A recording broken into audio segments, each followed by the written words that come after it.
Hello friends, welcome to only IAS Hindi. सभी दोस्तों का बहुत बहुत स्वागत है।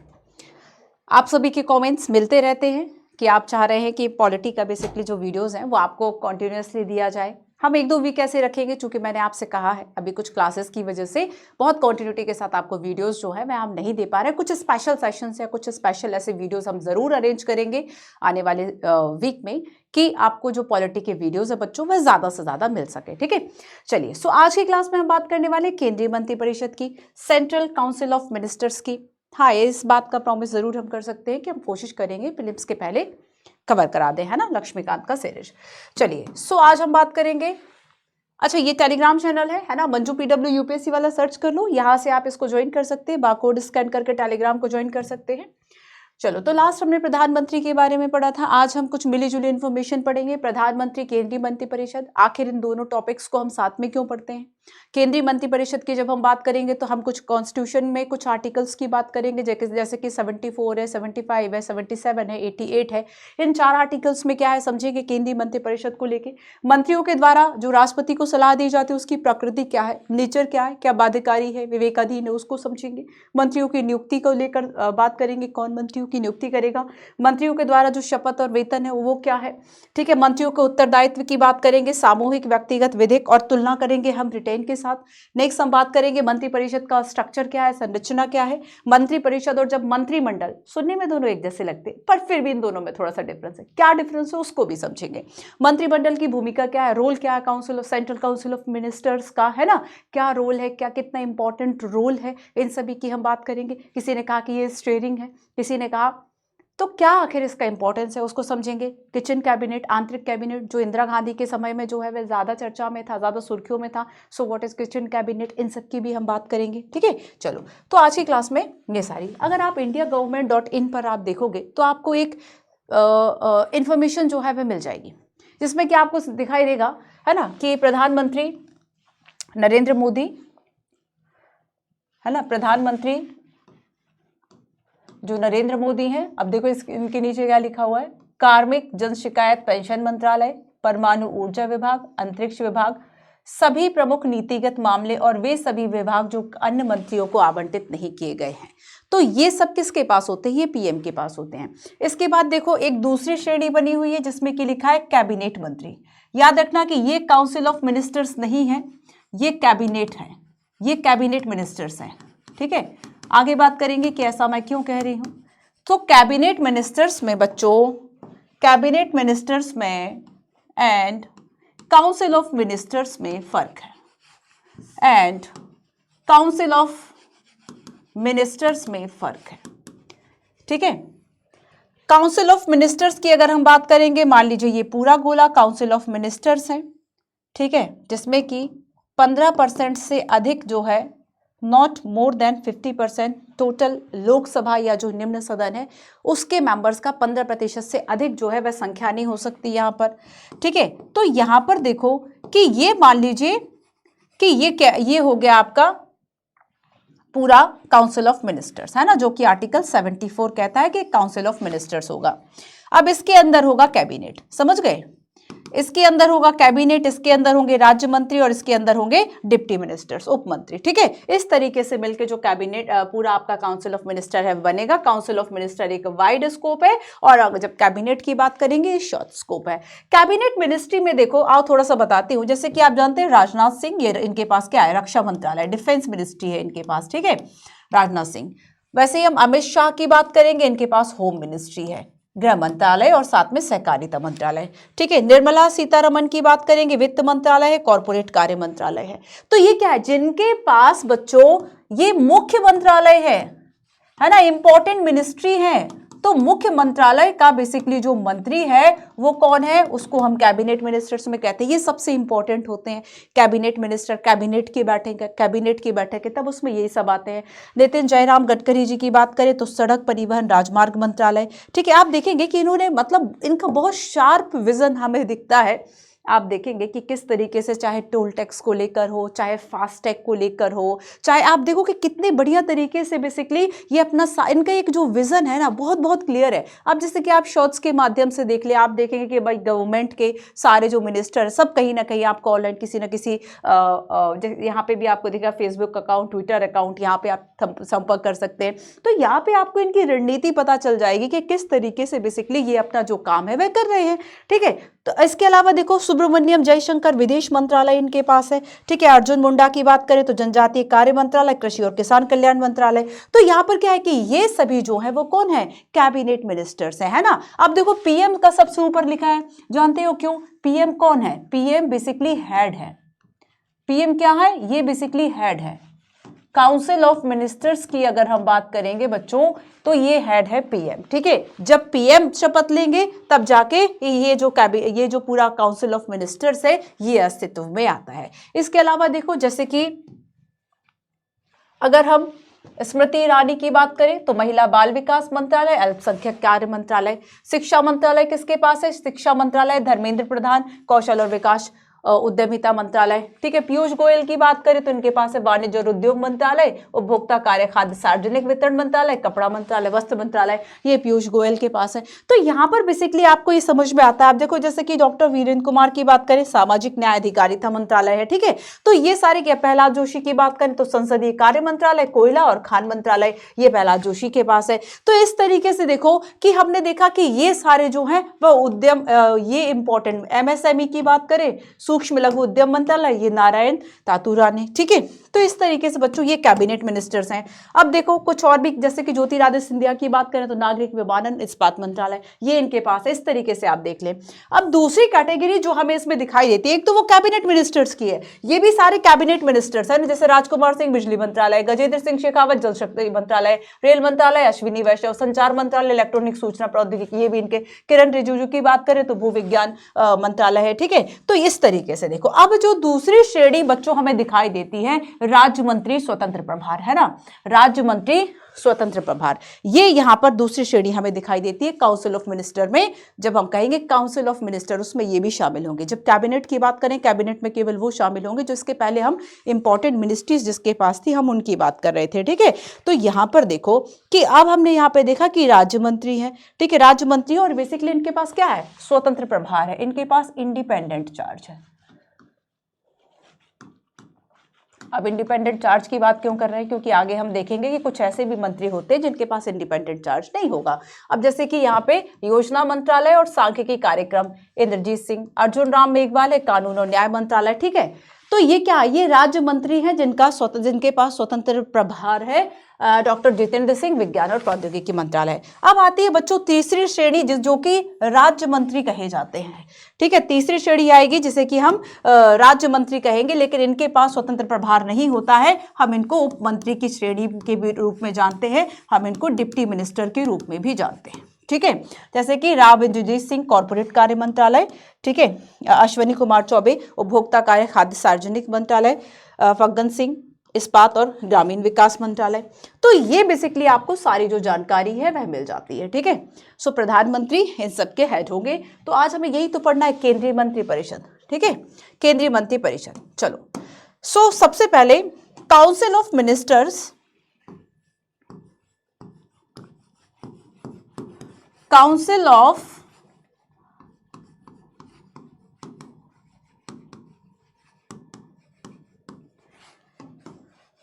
Central council of ministers, central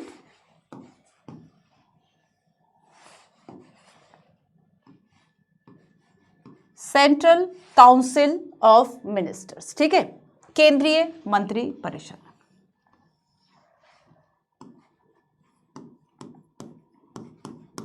क्या है ये, संविधान में इसका जो प्रावधान है वो कहां पे किया गया है। हमने लास्ट जाना था कि पार्लियामेंट्री सिस्टम हमने अपनाया हुआ है।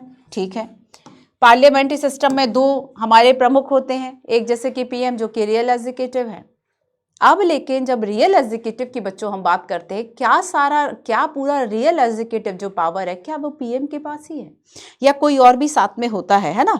तो हमने देखा कि हमने जो संसदीय व्यवस्था हमने अपनाई हुई है, हमने जिस पार्लियामेंट्री सिस्टम को, हमने जिस संसदीय व्यवस्था को अपनाया है, ये संसदीय व्यवस्था किस मॉडल पर आधारित है? कहां से लिया है हमने ये मॉडल? ये मॉडल हमने लिया है ब्रिटेन से। ये मॉडल हमने ब्रिटेन से लिया है। तो ब्रिटेन की जो व्यवस्था थी हमने उस पर ही आधारित इस व्यवस्था को अपनाया। और जो राजनीतिक और प्रशासनिक व्यवस्था की अगर हम बात करें तो उसमें जो रियल एग्जीक्यूटिव अथॉरिटी है, मुख्य कार्यकारी अधिकारी है, इस संसदीय व्यवस्था में real executive authority, real executive authority मुख्य कार्यकारी अधिकारी था, है ना? तो मुख्य कार्यकारी अगर हम अधिकारी की बात करें तो ये कौन होगा? ये काउंसिल ऑफ मिनिस्टर होगा, मुख्य कार्यकारी अधिकारी। ठीक है, मुख्य कार्यकारी अधिकारी कौन होगा? काउंसिल ऑफ मिनिस्टर होगा। और बेसिकली काउंसिल ऑफ मिनिस्टर्स को जो हेड करेंगे ये प्रधानमंत्री होंगे। ये कौन होंगे? प्रधानमंत्री होंगे। तो यहां पर प्रधानमंत्री के पास ठीक है रियल पावर है, पर वो जो रियल पावर यूज करेंगे वो रियल एग्जीक्यूटिव जो ये है सेंट्रल काउंसिल ऑफ मिनिस्टर्स, इसके साथ मिलकर करेंगे। अब देखो संविधान में संसदीय व्यवस्था की अगर हम बात करें तो बहुत विस्तार से तो इसकी चर्चा नहीं की गई है, लेकिन फिर भी 2 आर्टिकल हमें इसमें दिखाई देते हैं जिसमें कि कुछ वर्णन है। और इसमें एक है आर्टिकल 74 और दूसरा है आर्टिकल 75। ठीक है, एक है आर्टिकल 74 और दूसरा है आर्टिकल 75। आर्टिकल 74 ये कहेगा कि एक मंत्री परिषद होगी जिसका हेड पीएम होगा, और ये जो मंत्री परिषद है काउंसिल ऑफ मिनिस्टर्स है, ये काउंसिल ऑफ मिनिस्टर्स राष्ट्रपति की एड एडवाइस के लिए, राष्ट्रपति की सलाह सहायता कार्य के लिए ये रहेगी उपस्थित। 75 आर्टिकल कहता है कि इन मंत्रियों की नियुक्ति कैसे होगी, प्रधानमंत्री की नियुक्ति की भी बात करता है, उनके लिए योग्यता वेतन शर्तों की भी बात करता है। ठीक है, क्या कार्यकाल होगा, क्या किस तरीके से उनके वेतन भत्ते दिए जाएंगे। तो ये बेसिकली जो है वो काउंसिल ऑफ मिनिस्टर्स का एक परिचय हो गया। तो देखो इसमें बेसिकली हम देखेंगे कि आगे हम देखेंगे जैसे कि हमने ये व्यवस्था ब्रिटेन से ली, ब्रिटेन में भी जो व्यवस्था है उसको कैबिनेट व्यवस्था भी कह दिया जाता है, क्योंकि जो कैबिनेट और उन सभी के मेंबर्स हैं वो सभी मिलकर आगे मेन डिसीजन लेते हैं। तो बेसिकली हम देखेंगे कि यहां पर जो काउंसिल ऑफ मिनिस्टर है ना, इसको मैग्नेट ऑफ पॉलिसी कहा जाता है। क्या कहा जाता है इसको? Magnet of policy.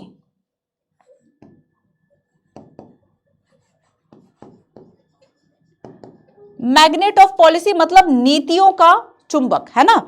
कि आखिर कैबिनेट क्या है? नीतियों का चुंबक है। मतलब जहां पे नीतियां मेन बन रही हैं या जो नीति मेन बना रहा है वो कौन है? वो कैबिनेट है। इस वजह से इसे कहा जाता है कि इसकी जो भूमिका है वह बहुत ही इंपॉर्टेंट है, चाहे हम भारतीय परिप्रेक्ष्य में देखें और सो हम ब्रिटेन के परिप्रेक्ष्य में देखें, ये जो भूमिका है वह इनकी बहुत ज्यादा इंपॉर्टेंट है। साथ ही इन्हें यह भी कहा जाता है कि अगर हम ब्रिटेन से व्यवस्था ली है तो ये core of the British constitutional system. तो क्या है कि वहां पर हम देखेंगे कि जो कैबिनेट व्यवस्था होगी, इस कैबिनेट व्यवस्था को core of the British constitutional system भी कहा जाता है। Core of the British constitutional system. सारी नीतियां, सारी चीजें, सारी पॉलिसीज जो है वह कौन कर रहा है? केंद्रीय मंत्रिपरिषद के द्वारा ही बनाई जा रही हैं। तो यहाँ पर हमने ये जो व्यवस्था है वह लगभग ब्रिटेन के द्वारा ही, या फिर ब्रिटेन ने जिस तरह की व्यवस्था ली है हमने उसी तरीके का इसको लिया है। ठीक है, या फिर इसको की stone of the political arc भी कहा जाता है कि कैबिनेट जो है वह राजनीतिक वास्तु का बेसिकली आर्क होता है, एक आधार जो है वह होता है। तो जो हमारी राजनीतिक प्रणाली हमने अपनाई है उसके आधार के रूप में जो काम है वह सेंट्रल काउंसिल ऑफ मिनिस्टर जो है वह कर रहा है। ठीक है, क्लियर है? ये इतना परिचय हो गया इसका। अब चलो अब हम बात करते हैं संवैधानिक प्रावधानों की। संवैधानिक प्रावधानों में सबसे पहला जो है वो है आपका आर्टिकल 74। आर्टिकल 74 बेसिकली जो है ये क्या कह रहा है? आर्टिकल 74 कहता है कि राष्ट्रपति की सलाह व सहायता के लिए राष्ट्रपति की सलाह व सहायता के लिए। अब देखो याद रखना कि मैं काउंसिल ऑफ मिनिस्टर्स को पूरा ना लिख के केवल अगर ये लिख दूं तो समझ जाओगे। काउंसिल ऑफ मिनिस्टर्स है ना, सेंट्रल काउंसिल ऑफ मिनिस्टर्स जो है वह होता है राष्ट्रपति की सलाह व सहायता के लिए होगा, और इसका जो हेड है वो पीएम होगा, है ना। कौन हेड करेगा? पीएम हेड करेगा। जब तक पीएम है तब तक ही इसका अस्तित्व है। अगर पीएम ने त्यागपत्र दे दिया, पीएम की मृत्यु हो गई, अन्य कारणों से कुछ है, तो मंत्रिपरिषद जो है वह खत्म हो गई। ठीक है, तो काउंसिल ऑफ मिनिस्टर्स का याद रखना। अच्छा, एक बात और याद रखो कि आर्टिकल 74 ये भी कहता है कि सलाह व सहायता के लिए होगा। लेकिन जब काउंसिल ऑफ मिनिस्टर ने मान लीजिए कोई एक एडवाइस दी, है ना, कोई एक एडवाइस दी, कोई एक सलाह दी, तब ऐसे में राष्ट्रपति जो है वह क्या करेंगे? तो राष्ट्रपति इसको दोबारा पुनर्विचार के लिए कह सकते हैं, रिकंसिडरेशन के लिए कह सकते हैं, रिकंसिडरेशन पुनर्विचार, पुनर्विचार के लिए कह सकते हैं। लेकिन अब दूसरी बार क्या होगा? इसने तो सेम एडवाइस भेज दी, ये क्या हो गया? अब जब सेम एडवाइस भेजी तब राष्ट्रपति अब इसमें क्या करेंगे? तो राष्ट्रपति इसको मानने के लिए अब बाध्य होंगे।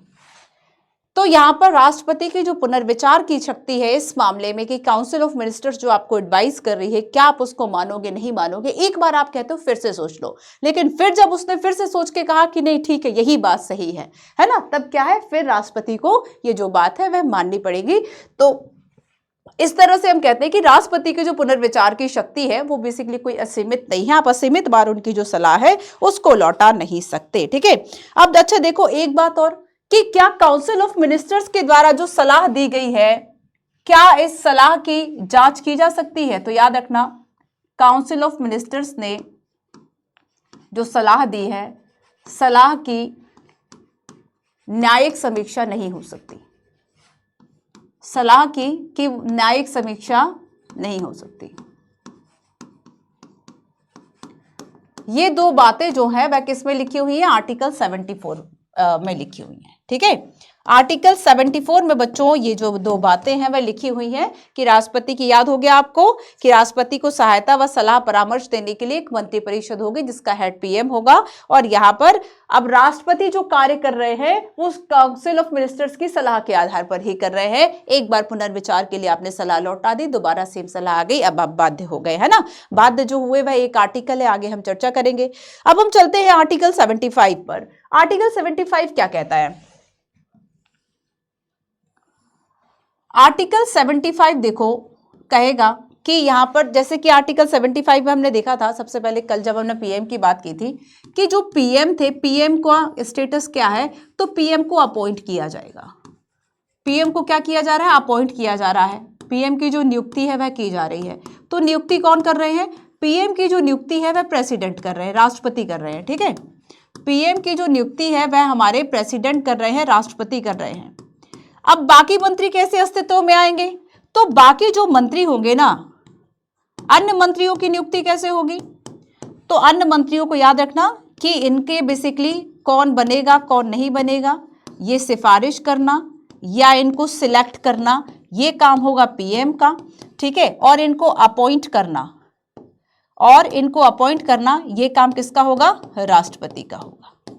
ठीक है, अन्य मंत्री जो है वह कैसे चुने जाएंगे? तो अन्य मंत्रियों के नामों की सिफारिश जो है वह पीएम कर रहे हैं, और साथ ही इन्हें अपॉइंट करने का जो काम है वह राष्ट्रपति के द्वारा किया जा रहा है। अब आगे एक प्रश्न आता है कि आखिर बेसिकली ये जो काउंसिल ऑफ मिनिस्टर्स है ना, इनकी संख्या कितनी होगी? तो एक संविधान संशोधन था बच्चों, जैसे कि मैंने आपसे कहा काउंसिल ऑफ मिनिस्टर्स है ना, इसमें कई तरह के मंत्री होते हैं। तो काउंसिल ऑफ मिनिस्टर्स की अगर हम संख्या कहें, चाहे केंद्रीय मंत्रिपरिषद हो या राज्य का मंत्रिपरिषद हो, ठीक है, तो सदस्यों की कुल संख्या कितनी होगी? प्रधानमंत्री और मुख्यमंत्री सहित, प्रधानमंत्री और मुख्यमंत्री भी मतलब उस संख्या में शामिल होंगे, उनको भी जोड़ के कुल सदस्य संख्या जो है वह लोकसभा या राज्यों के संदर्भ में जब हम बात करेंगे तो विधानसभा, है ना, राज्यों के संदर्भ में बात करेंगे तो विधानसभा की कुल सदस्य संख्या का 15% से अधिक नहीं होनी चाहिए। और ये बात यूपीएससी 2022 2022 में भी पूछी गई थी कि आखिर ये व्यवस्था, देखो पहले क्या था कि किसी को भी मंत्री बना देंगे, कितने मंत्री हम बनाए, काउंसिल ऑफ मिनिस्टर्स में कितने जो सदस्य हैं वह होने चाहिए, ये बात बेसिकली तय करना शुरुआत में तय नहीं थी, मूल संविधान में तय नहीं थी, लेकिन बाद में जब प्रॉब्लम होने लगी उसके बाद इसको तय करा गया और कहा कि जो 91वां संविधान संशोधन अधिनियम 2003 है, इसके द्वारा क्या कहा गया कि अब ये जो संख्या है वह प्रधानमंत्री सहित, अभी यहां पे याद रखना कि प्रधानमंत्री सहित,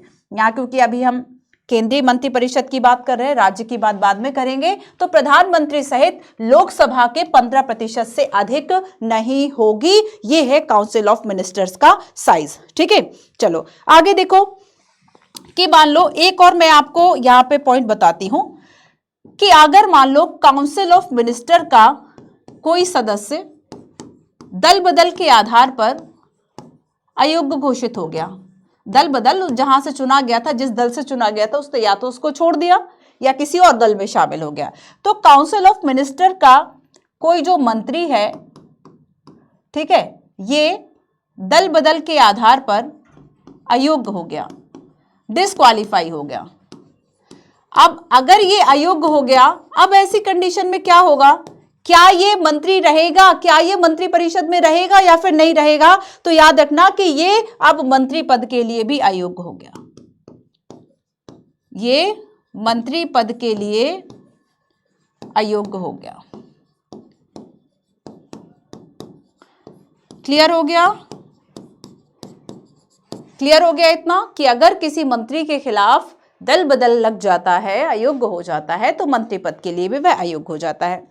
अब एक बात और कि यहाँ पे जो काउंसिल ऑफ मिनिस्टर्स के जो मंत्री हैं ये कब तक पद पर रहते हैं, तो इसमें याद रखना है आपको कि ये जब तक राष्ट्रपति चाहे, राष्ट्रपति के प्रसाद पर्यंत आएगा। ध्यान रखना, आपको गलत लग सकता है ये पढ़ने में, देखने में, सुनने में, अगर आप अब तक आपने कि राष्ट्रपति के प्रसाद पर्यंत रहते हैं। हालांकि हटाया तभी जाता है जब या तो प्रधानमंत्री ने त्यागपत्र दे दिया हो, सरकार अल्पमत में चली गई हो, बहुमत ना रहा हो पार्टी के पास, या फिर प्रधानमंत्री ने कहा हो कि इसको हटा दो तो हटा सकते हैं, लेकिन फिर भी ये कह दिया जाता है कि राष्ट्रपति के प्रसाद पर्यंत ही जो है ये मंत्री अपने पद पर रह सकते हैं। ठीक है, इसके अलावा राष्ट्रपति ही इन मंत्रियों को शपथ दिलाएगा। शपथ कौन दिलाएगा, तो शपथ जो है वह प्रेसिडेंट ही दिलाएंगे, पद व गोपनीयता दोनों की ही शपथ दिलाते हैं। और इसके अलावा हाँ, एक बात और जो कि यूपीएससी ने फिर से क्वेश्चन पूछा था कि देखो यहाँ पे तो बच्चों अयोग्यता की बात हो गई, यहाँ पे तो क्या हो गया, अयोग्यता की बात हो गई, लेकिन हम जब ये देखेंगे कि मान लो अगर कोई मंत्री ऐसा है जो कि क्या किसी मंत्री को बिना सदन का सदस्य हुए, बिना सदन का सदस्य हुए या बने मंत्री बनाया जा सकता है? ठीक है, तो इसके लिए आंसर है हाँ, इसके लिए आंसर क्या है, यस। बट ये कब तक रहेगा, केवल 6 मंथ तक रहेगा, केवल 6 माह तक मंत्री रहेगा। अगर इसके आगे भी उसको कंटिन्यू करना है तब उसको किसी भी सदन को ज्वाइन करना होगा, डजंट मैटर लोकसभा और राज्यसभा, इसमें कोई स्पेशल प्रोविजन नहीं है, कोई स्पेशल नॉम या शर्त नहीं रखी गई है। ठीक है, तो ये मंत्रिपरिषद के बारे में कुछ और एक्स्ट्रा इन्फॉर्मेशन थी। इसके अलावा अगर हम मंत्रियों के वेतन भत्तों की बात करें तो जो मंत्रियों को वेतन भत्ते दिए जाएंगे इन्हें समय समय पर जो है वह कौन तय करेगा, पार्लियामेंट तय करेगी। आप देखेंगे कि जब सांसद सदस्यों के वेतन भत्तों को बढ़ाने की बात होती है तो वो पूर्ण बहुमत से तुरंत ही पारित हो जाता है, क्योंकि अब सभी सदस्य वही तो है जो वोटिंग करे, कौन चाहेगा कि उसको वेतन कम मिले। तो यहाँ पर जब वेतन भत्तों की बात होती है ना तो बड़ी झट से, मतलब जो अगर आया है इस तरह का, कोई कह रहे थोड़ा सा भी पैसा जो है वह बढ़ाया जाना है, तुरंत पारित हो जाएगा, उसके लिए कोई इफ बट नहीं होगा। चलो अब हम आगे चलते हैं। सो 74 हो गया, 75 हो गया। ठीक है, 74 और 75 की हमने बात कर ली। अब हम बात करते हैं 77 और 78 की। 77 और 78 जो है वह आखिर इस संदर्भ में क्या कहते हैं, आपकी वो, ठीक है, वो वाली स्लाइड आपकी सुरक्षित है, ध्यान रखना। चलो यहां पे अब हम 2 आर्टिकल्स जो है वह और पढ़ते हैं जो कि आपके 77 और 88 है। अब देखो 77 जो है बच्चों ये क्या कहेगा, आर्टिकल 77 74 और 75 की बात हो गई। उसके साथ ही हमने काफी कुछ मंत्रिपरिषद के बारे में जाना। आर्टिकल 77 ये कहता है भारत सरकार द्वारा कार्यवाहियों का संचालन, है ना, वो कैसे किया जाएगा, उस संदर्भ में कुछ प्रावधानों की बात करता है। भारत सरकार द्वारा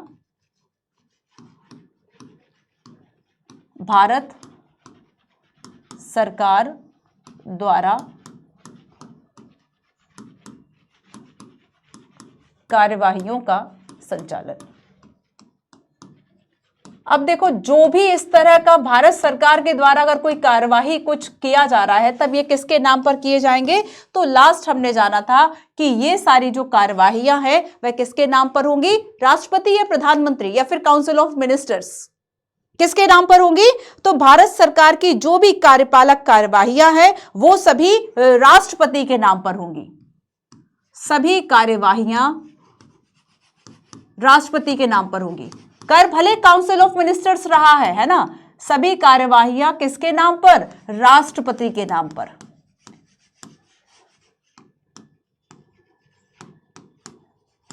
और किसी भी कार्यवाही को इस आधार पर अदालत में चुनौती चैलेंज नहीं किया जा सकता कि ये जो पर्टिकुलर कार्यवाही है या ये जो पर्टिकुलर नियम है या ये जो पर्टिकुलर नीति है वह राष्ट्रपति ने नहीं बनाई। क्योंकि राष्ट्रपति तो क्या कर रहे हैं, हाँ या ना में जवाब दे रहे हैं, वो थोड़ी ना बैठ के कोई पॉलिसी मेकिंग का काम। काउंसिल ऑफ मिनिस्टर्स से कहा कि चलो ठीक है ये वाला प्रोविजन है, राष्ट्रपति उस पर मोहर लगा दे रहे हैं, ठीक है। तो क्या आप उस पर्टिकुलर जो नियम है, जो रूल है, क्या इस नियम को आप, इस आदेश को या दस्तावेज को, क्या आप इसकी वैधता पर प्रश्न लगाएंगे?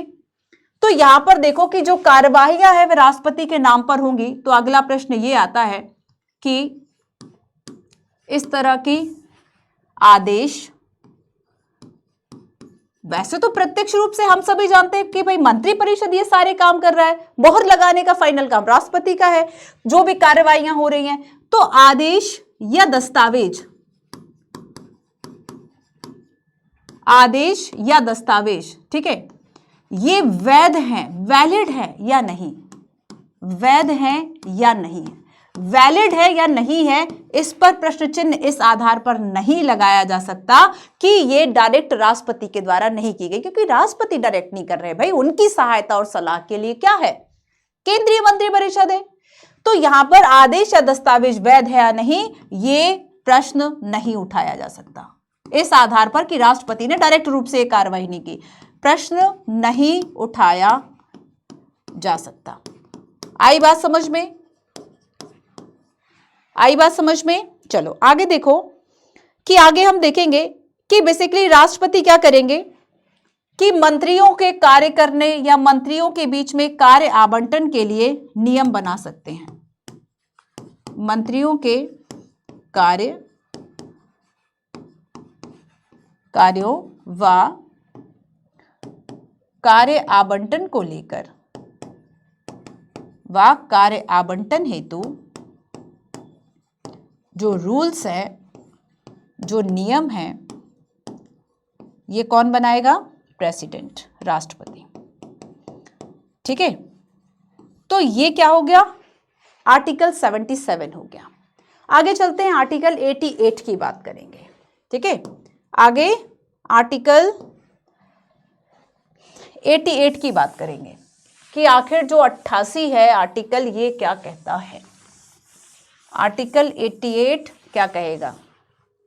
अब देखो, अभी तक हमने 3 आर्टिकल की बात कही। पहली, राष्ट्रपति की सहायता व सलाह के लिए काउंसिल ऑफ मिनिस्टर है, सलाह दे रहा है, पुनर्विचार हो रहा है, पुनर्विचार के बाद राष्ट्रपति बाध्य हो रहे हैं, हेड पीएम है। 75 कह रहा है पीएम को अपॉइंट करेंगे प्रेसिडेंट, मंत्रियों को सिलेक्ट करेंगे पीएम, अपॉइंट करेंगे राष्ट्रपति, और काउंसिल ऑफ मिनिस्टर्स का साइज देखेंगे तो 91 संविधान संशोधन कहता है कि ये 15% से अधिक नहीं होगा लोकसभा की कुल संख्या का। वेतन भत्ते ये सिलेक्ट कर रहे हैं, कोई मंत्री बिना सदस्य बने भी कोई व्यक्ति मंत्री बन सकता है, बस 6 महीने के अंदर वो किसी को ज्वाइन कर ले, ठीक है। चलो इतनी बात हो गई, आपको समझ में आ गई, मैं ऐसे उम्मीद करती हूँ। अब हम चलते हैं आर्टिकल 88 की तरफ, ठीक है। आर्टिकल 88 जो है आखिर ये क्या कहता है? आर्टिकल 88 जो है, 88 जो है, इसकी मेन हेडिंग है कि इसमें प्रधानमंत्री का जो कर्तव्य है वह आखिर क्या होगा। प्रधानमंत्री के कर्तव्यों की जो बात है, ठीक है। अच्छा, पहले 78 भी पढ़ लेते हैं, 78 भी है आर्टिकल, ठीक है। ये तो 88 है, हम 78 को भी पढ़ लेते हैं। तो आर्टिकल 78,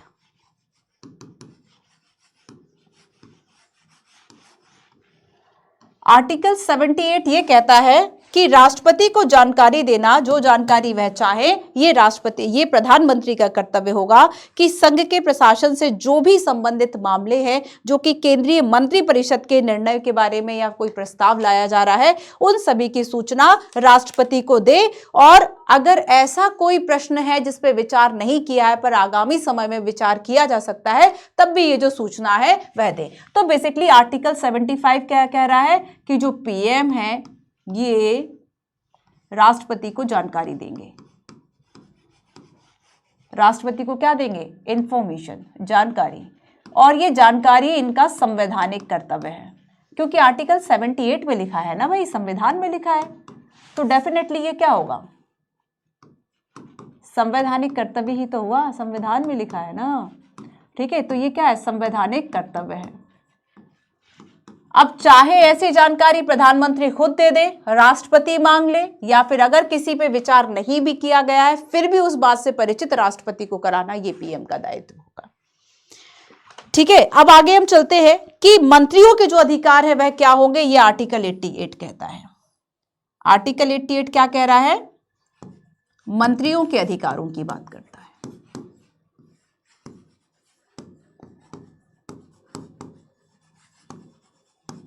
काउंसिल ऑफ मिनिस्टर्स में, है ना, मंत्री परिषद में जो सभी मंत्री हैं ना, उनके अधिकारों की बात करता है। और उसमें यह कहते हैं कि बेसिकली जो सदन की कार्यवाही है उसमें बोलने का, सदन की कार्यवाही में, सदन की कार्यवाही लिख ही लेते हैं वरना आप सोचोगे कहां बोलने का अधिकार है, तो सदन की कार्यवाही में बैठने या भाग लेने, बैठने या भाग लेने, बोलने, मतदान करने का अधिकार है। और इसके अलावा जो संयुक्त अधिवेशन होता है लोकसभा और राज्यसभा का, तो संयुक्त अधिवेशन में भी भाग लेने का अधिकार होगा। संयुक्त अधिवेशन में भाग लेने का अधिकार। तो ये सारे जो राइट्स है वह किसके हैं? ये सभी मंत्रियों के अधिकार होंगे, है ना, सभी मंत्रियों के अधिकार होंगे। और यहां पे याद रखना है कि बेसिकली कि अगर हम प्रत्येक मंत्री की बात करें तो प्रत्येक मंत्री को ये तो अधिकार होगा, है ना। और समिति मान लीजिए, अच्छा एक बात और याद रखना कि अगर हम यहाँ पे वोटिंग की बात करेंगे तो वोटिंग राइट जिसको दिया जाएगा उसके पास होगा, सभी के पास जो वोटिंग राइट है वह नहीं होगा। ठीक है, अगर मान लीजिए संयुक्त बैठक या फिर संसदीय समिति, संयुक्त बैठक होती है या संसदीय समिति, अगर सदस्य उसको बनाया जाता है तब भी उसे बैठक में भाग लेने का अधिकार होगा, लेकिन उसको वोट देने का जो अधिकार है वह नहीं होगा। तो अगर हम वोट देने के अधिकार की बात करें तो ये यहां पर नहीं होगा। ठीक है, वोट देने का अधिकार नहीं होगा। अब नेक्स्ट चलते हैं और नेक्स्ट हम देखते हैं कि मंत्रियों के द्वारा दी गई सलाह की प्रकृति क्या होगी। मंत्रियों की नियुक्ति की बात वैसे हम कर चुके हैं, शपथ और वेतन की थोड़ी सी चर्चा हम और करेंगे। यहां पे देखो सबसे बड़ी बात जो हम जानते हैं कि प्रकृति जो है वह क्या होगी, नेचर ऑफ एडवाइस जो है वह आखिर क्या होगी। Nature of advice, nature of advice जो है वह आखिर कैसी होगी, इसकी हम बात करते हैं। तो देखो पहले ये जो एडवाइस दी जाती थी ना, राष्ट्रपति को जो सलाह मंत्री परिषद दे रहे हैं वो जो सलाह है पहले बाध्यकारी नहीं थी।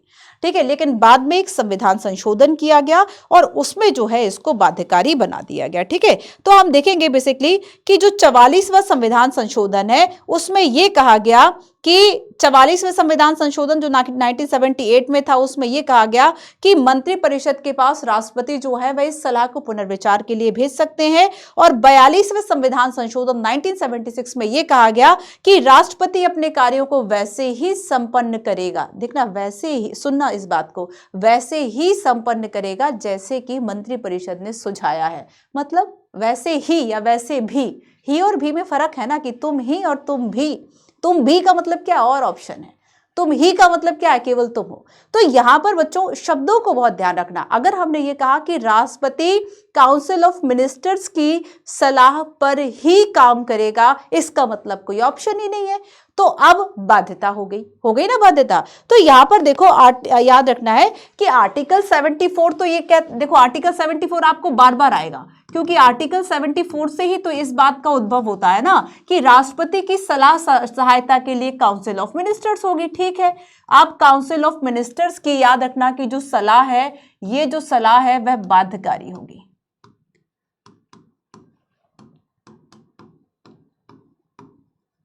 ये जो सलाह है वह क्या होगी, बाध्यकारी होगी राष्ट्रपति पर। और ये जो बाध्यकारी है ना, ये होना 42वां संविधान संशोधन तय करता है। पहले नहीं थी, कब जुड़ गई, 42वां संविधान संशोधन 1976, और इसमें सलाह को बाध्यकारी बना दिया, इसमें सलाह को बाध्यकारी बना दिया। एक 44वां संविधान संशोधन भी हुआ था 1978 में, और इसमें यह जोड़ा गया था कि जो प्रेसिडेंट हैं वो काउंसिल ऑफ मिनिस्टर्स के पास सलाह को पुनर्विचार के लिए भेज सकते हैं, पुनर्विचार हेतु। अच्छा ये बताओ, पुनर्विचार हेतु भेज सकते हैं, क्या मनी बिल को भेज सकते हैं? What about money bill? Money bill को क्या भेज सकते हैं? नहीं भेज सकते, है ना। बस यही बातें याद रखना है। चलो नेक्स्ट हम देखते हैं बच्चों। हाँ एक बात और, हमने देखा कि चलो मैंडेटरी है, बट काउंसिल ऑफ मिनिस्टर्स की जो सलाह है इसकी न्यायिक समीक्षा नहीं हो सकती। क्या न्यायिक समीक्षा, बस इसी तरीके से प्रश्न आ जाते हैं, तो न्यायिक समीक्षा नहीं हो सकती, आप इसका जुडिशियल रिव्यू नहीं करा सकते। ठीक है, मंत्रियों की नियुक्ति की जब हम बात करेंगे तो नियुक्ति के बारे में हम जो चर्चा है वह कर चुके हैं कि मंत्रियों की जो नियुक्ति है वह कौन करेंगे, प्रेसिडेंट करेंगे। क्लास में साथ साथ ही याद करते जाना, है ना। नियुक्ति कौन कर रहे हैं, प्रेसिडेंट कर रहे हैं, जिसको चाहे उसको नियुक्त कर रहे हैं, या जो पीएम कह रहे हैं उसको नियुक्त कर रहे हैं।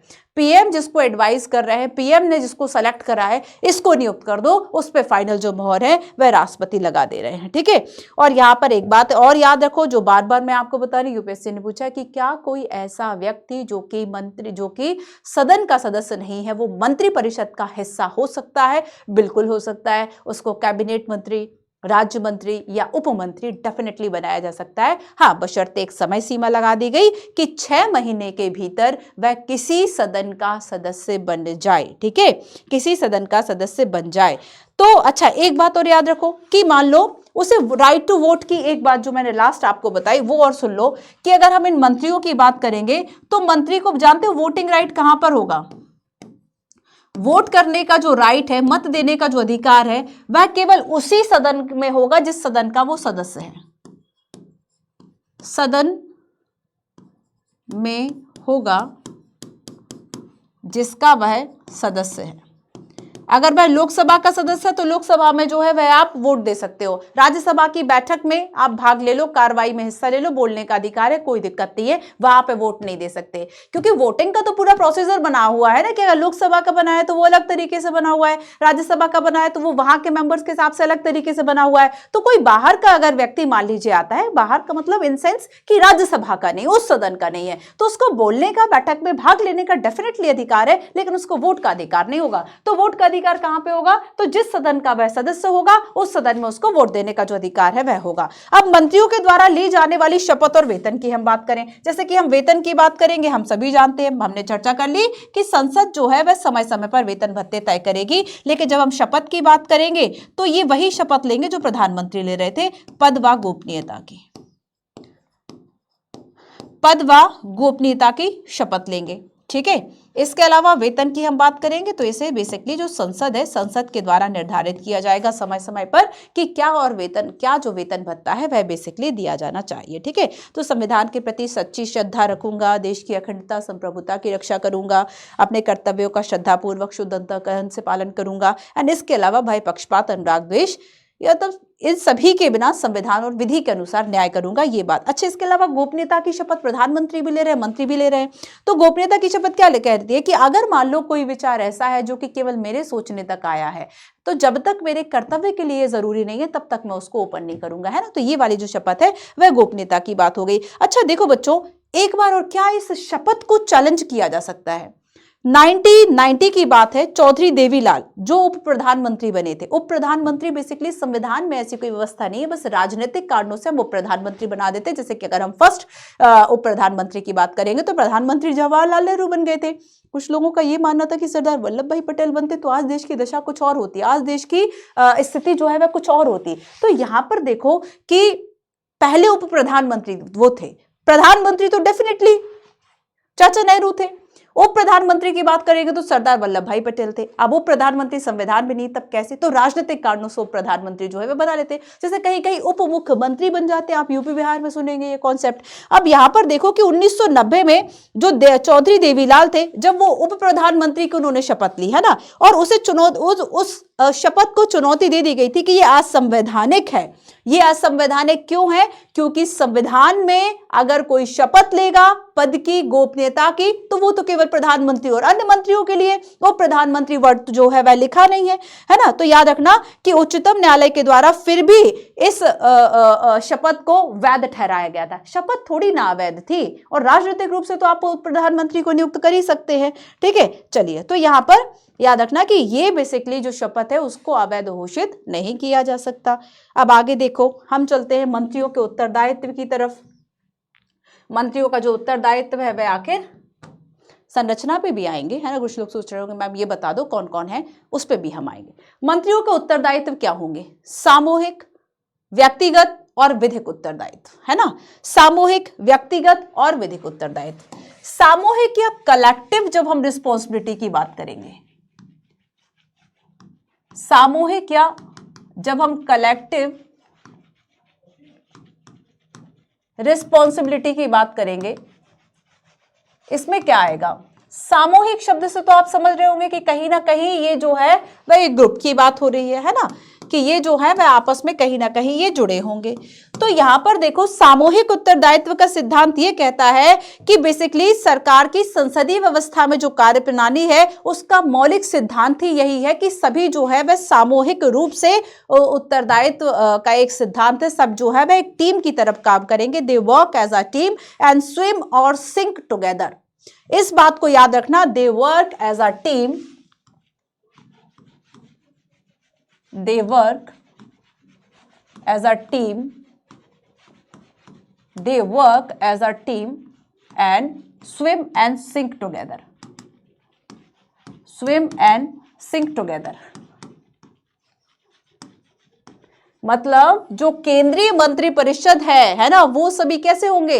संसदीय व्यवस्था में जो मंत्री परिषद है उनका एक सामूहिक उत्तरदायित्व होगा, एक कलेक्टिव रिस्पॉन्सिबिलिटी होगी, और वह एक साथ डूबेंगे, एक साथ तैरेंगे। ध्यान रखना, अगर एक के खिलाफ भी कोई अविश्वास प्रस्ताव आता है तो वो सभी मंत्रियों के खिलाफ माना जाएगा, और सभी को जो है वह त्यागपत्र देना पड़ेगा। तो हम तो डूबेंगे, तुम्हें भी ले डूबेंगे। ये वाली जो कहावत है ये इस पे फिट बैठती है कि ये एक साथ ही तैरते हैं और एक साथ ही डूब जाते हैं। ये एक टीम की तरह काम करते हैं। अगर कोई इससे निकल जाए, जैसे कि हम क्रिकेट की बात करेंगे तो क्रिकेट में इंडियन क्रिकेटर्स, बहुत सारे क्रिकेटर्स हैं, उसमें हम कहते हैं इंडियन टीम है। अगर एक भी सदस्य कोई उससे बाहर आता है तो वो फिर खुद को टीम नहीं कहेगा, वो फिर इंडिविजुअल हो गया। वो क्या हो गया? वह इंडिविजुअल हो गया। तो वो कलेक्टिवली उसको एज अ टीम कब हम कह सकते हैं? एज अ टीम हम उसको कहेंगे जबकि वह ग्रुप में है। एक सामूहिकता का सिद्धांत है कि भले एक बहुत अच्छा खेला, एक ने ही जो है वह 200 रन मारे हो, जैसे कि आप देखें सचिन ने शायद 200 रन साउथ अफ्रीका के खिलाफ फर्स्ट टाइम शायद डबल सेंचुरी ये हुई थी, और वो भी वनडे में। उसके पहले तक ये कहा जाता था कि नहीं, ऐसा तो पॉसिबल ही नहीं है। देखो, जब तक मनुष्य अपनी क्षमताओं से बाहर नहीं आता, अपने कंफर्ट जोन से बाहर नहीं आता, कुछ रिकॉर्ड्स ऐसे रहते हैं जो अनब्रेक रहते हैं। तो जब उन्होंने पहली बार वनडे में डबल सेंचुरी मारी थी, तब ऐसे में क्या हुआ था, शायद रवि शास्त्री कमेंट्री कर रहे थे, उन्होंने कहा इस ग्रह का पहला पुरुष क्रिकेटर जिसने डबल सेंचुरी मारी वह कोई और नहीं, केवल और केवल सचिन है। सचिन ने उस वक्त भी कहा था कि देखो, अब मैंने डबल सेंचुरी मार दी ना तो लोगों के दिमाग का जो ढक्कन है अब वह खुल गया। इस लैंग्वेज में नहीं कहा था, मतलब इन सेंस क्या है कि कहीं ना कहीं हमारे दिमाग में एक वो रहता है, एक बाउंडेशन रहता है कि नहीं, अभी तक हिंदी मीडियम से कोई टॉपर नहीं हुआ तो हम भी नहीं बन सकते। तो आपने ये जो रिकॉर्ड्स, ये जो सोच रखे ना कि नहीं ये अनब्रेकेबल रिकॉर्ड्स है, कुछ टूटा ही नहीं अभी तक, आज तक इसको कोई नहीं तोड़ पाया। तो यहां पर देखो बच्चों कि हमेशा क्या, अपनी क्षमताओं से थोड़ा सा आगे जाने का प्रयास करना चाहिए। और वो कैसे हो सकता है कि आप डेली कुछ ना कुछ ऐसे प्रयास करें जो आप अब तक नहीं कर रहे हैं। कहा जाता है कि अगर आपने अगर आप अब तक जो करते आए हैं वैसा ही करते जाएंगे तो रिजल्ट क्या मिलेगा? वही जो अब तक मिलता आया है। रिजल्ट हमें चाहिए कि हम आईएएस स्टॉप कर जाए। काम हमारे वही है कि 9 बजे सो के उठ रहे हैं और रात में फिर 9 बजे सोना है, बीच में रिलैक्स भी करना है, दिन में भी थोड़ा सा रिलैक्स करना है, ठीक है, 2 टाइम 3 टाइम खाना भी खाना है, उसके बाद पढ़ने का समय कहाँ बचा? अगर आदतों को बदलोगे तो डेफिनेटली आपका जीवन बदल जाएगा। तो यहाँ पर क्या कोशिश करनी है कि आपको हमेशा खुद को रोज 1% सही, कहते हैं अगर डेली भी आप अपनी आदतों में 1% का सुधार करते हैं, आप खुद सोचो कि वो आदतें या वो 1% जो आपका सुधार का जो ये परसेंट है वो कब आपका 10%, 20%, 30% होगा, आपको नहीं पता चलेगा। तो बहुत छोटे छोटे से स्टेप होते हैं ना, कहते भी कि बहुत दूर तक, बहुत मीलों का रास्ता भी आपको तय करना है, तो शुरुआत उसकी एक कदम से ही होती। इवन एक स्टेप तो आपको लेने होगा उस चीज से बाहर जाने के लिए। तो यहां पर हम बात कर रहे थे टीम वर्क की, कि they work as a team and swim and sink together, एक साथ डूबेंगे एक साथ तैरेंगे, ये है सामूहिकता का सिद्धांत। और इसलिए अगर कोई मंत्री ऐसा है जो कि केंद्रीय मंत्रिपरिषद की सलाह से इत्तेफाक नहीं रखता, उसको लगता है कि नहीं आप गलत हो मैं सही हूं, तो भाई उसके पास केवल 2 ऑप्शन है, उसके पास केवल 2 चॉइसेस है, या तो आप त्यागपत्र दे दो, है ना, या तो आप क्या कर दो, त्यागपत्र दे दो, या दूसरी चॉइस उसके पास क्या है कि जो कहा जा रहा है उसमें शामिल हो जाओ। अगर आप खुद बहुत इंटेलेक्चुअल नहीं बन सकते, अगर केंद्रीय मंत्रिपरिषद ने इस बात से निर्देश, एक आदेश या कोई कार्यकारी उसका ऑर्डर है या कोई उसकी सहमति है, आपको उसके साथ जाना होगा, उस सहमति के साथ जाना होगा, वरना आपको इस्तीफा देना होगा, है ना। तो सामूहिकता का सिद्धांत, एकजुटता का सिद्धांत के आधार पर जो हमारी केंद्रीय मंत्रिपरिषद है बेसिकली वह काम करेगी, ठीक है। एक बात और याद रखो बेसिकली कि अगर हम ये कहें कि ये जो सामूहिक उत्तरदायित्व है केंद्रीय मंत्रिपरिषद का, वह किसके प्रति होगा? लोकसभा और राज्यसभा, लोकसभा के प्रति होगा। अगर लोकसभा में अविश्वास प्रस्ताव पारित हो जाए, नो कॉन्फिडेंस मोशन आ जाए, तो इनको हटाया जा सकता है। अविश्वास प्रस्ताव, no confidence motion, no confidence motion की बात करें, अगर ये पारित हो जाए, तो काउंसिल ऑफ मिनिस्टर्स को हटना पड़ता है, ठीक है। तो यहां पर क्या है, काउंसिल ऑफ मिनिस्टर्स की सामूहिक जो जिम्मेदारी है वह राज्यसभा के लिए या फिर लोकसभा के लिए? डेफिनेटली लोकसभा के लिए है, ठीक है। तो यहां पर याद रखना कि अच्छा, अब देखो हमने कहा आर्टिकल 75 में कि केंद्रीय मंत्रिपरिषद के निर्णयों के साथ ही जो है वह राष्ट्रपति जाएंगे, पर अगर मान लो अविश्वास प्रस्ताव जो है वह केंद्रीय मंत्रिपरिषद के लिए आया, देन क्या होगा? तो यहां पर क्या होगा कि अब राष्ट्रपति उसकी सलाह मानने के लिए बिल्कुल भी बाध्य नहीं है। तो यहां पर देखो कि राष्ट्रपति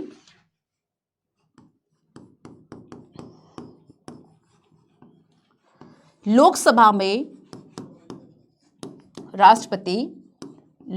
में विश्वास मत खोए, अब विश्वास नहीं रहा लोकसभा को सरकार में, विश्वास मत खोए, काउंसिल ऑफ मिनिस्टर्स की सलाह मानने हेतु बाध्य नहीं है। 42वां संविधान संशोधन कहता है कि बाध्य हो। ये कैसी बात हो गई कि अगर विश्वास मत ही नहीं है, जब तक विश्वास मत है तभी वह सामूहिकता के सिद्धांत के आधार पर जो है वह काम कर रहे थे। तो यहां पर याद रखना कि अगर राष्ट्रपति जो है वह अब बाध्य नहीं है इनकी सलाह को मानने के लिए, ठीक है। सो देखो सामूहिक उत्तरदायित्व का सिद्धांत क्या कहता है कि बेसिकली सामूहिक उत्तरदायित्व का सिद्धांत ये कहता है कि केंद्रीय परिषद, जो कि मैंने आपको बताया कि केंद्रीय परिषद के जो निर्णय हैं उन निर्णयों को मानने के लिए जो मंत्री हैं वह बाध्यकारी हैं, ठीक है। तो एक बात और लिख लो कि काउंसिल ऑफ मिनिस्टर्स के निर्णय मंत्रियों पर बाध्यकारी हैं। मंत्रियों से मिलकर ही काउंसिल ऑफ मिनिस्टर्स बन रही है, मंत्रियों पर क्या है, बाध्यकारी हैं।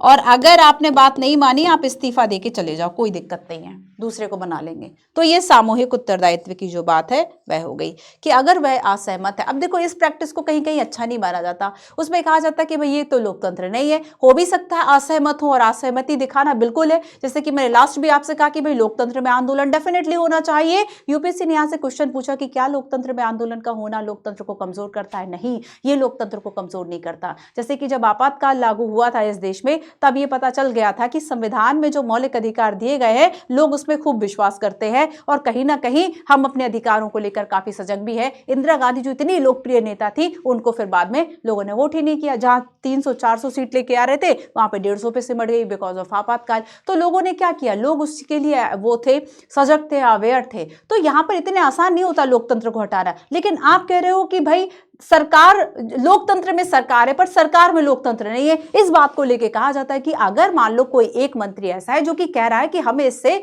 नीति से प्रॉब्लम है, तो उससे कहा जा रहा है त्यागपत्र दे दो जाओ, तो ये तो डिक्टेटरशिप हो गई। तो कहा जाता है कि नहीं, अगर हम चाहते कि सरकार में भी लोकतंत्र हो तब इस तरीके से मना करने का भी जो अधिकार है वह होना चाहिए एक तरीके से, बट ऐसा है नहीं, है ना। अब देखो जैसे कि 1953 में क्या हुआ, इसका एक एग्जाम्पल मैं आपको बताती हूं। 1953 में हिंदू कोड बिल आया। धर्म से छेड़छाड़ करना भाई कभी आसान नहीं रहा। देखो हिंदू कोड बिल आया और यहां पर डॉक्टर BR अंबेडकर ने इस्तीफा दे दिया।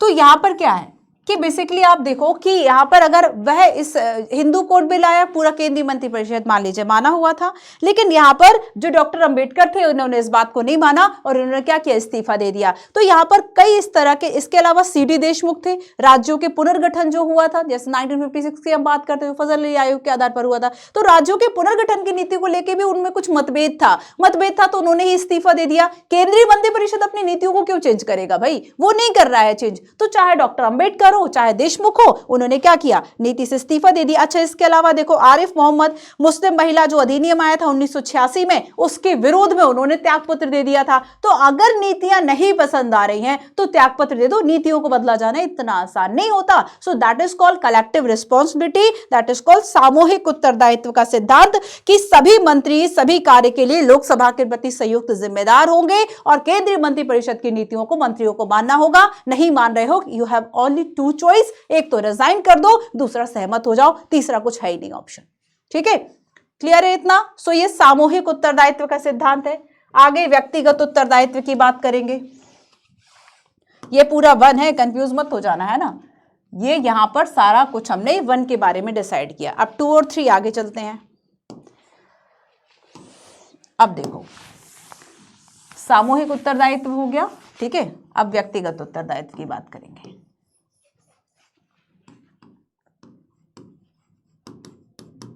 इंडिविजुअल रिस्पॉन्सिबिलिटी,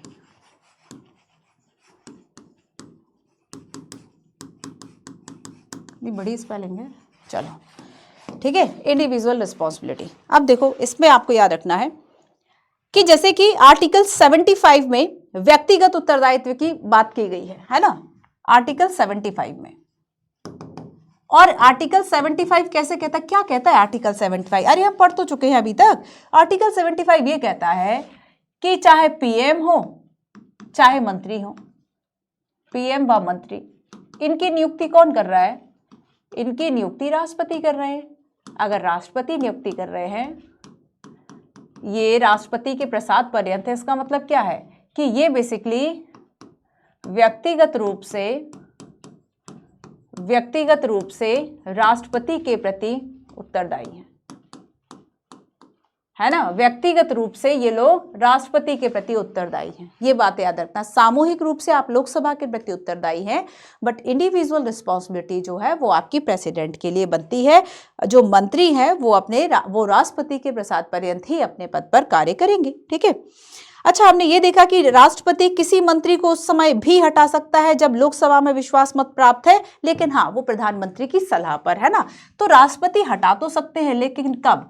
तो अगर PM द्वारा किसी मंत्री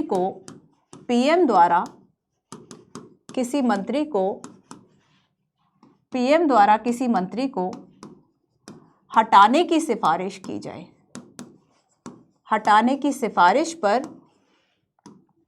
राष्ट्रपति हटा सकते हैं। अपने मन से नहीं हटा रहे हैं, PM सिफारिश कर रहे हैं, तब जाके आपने क्या किया, किसी मंत्री को उसके पद से हटा दिया, ठीक है। एक बात ये हो गई। अब नेक्स्ट देखो, नेक्स्ट है इसमें कि मान लो हमने देखा कि बेसिकली अगर जो पीएम है वह ऐसा क्यों करेंगे, या तो वह उसके विचार से संतुष्ट नहीं है या तो वो उसके कार्य से संतुष्ट नहीं है, तो यहाँ पे पीएम अगर चाहे तो वह मंत्रियों को त्यागपत्र देने के लिए कह सकते हैं। ठीक है, तो यहाँ पर हमने देखा था बेसिकली कि जो सामूहिक उत्तरदायित्व का नियम है, ठीक है, सामूहिक उत्तरदायित्व का नियम है, उसके बारे में डॉक्टर अंबेडकर ये कहते हैं कि सामूहिक उत्तरदायित्व केवल प्रधानमंत्री की सहायता से ही प्राप्त किया जाता है ना।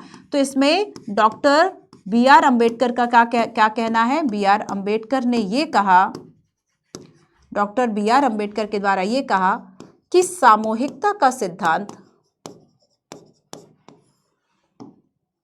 सामूहिकता का सिद्धांत केवल पीएम द्वारा ही कार्यान्वित किया जाता है। ठीक है, तो यहाँ पे सामूहिकता के सिद्धांत में इन्होंने पीएम को काफी इंपॉर्टेंस माना कि पीएम की सहायता से ही इसको किया जाता है।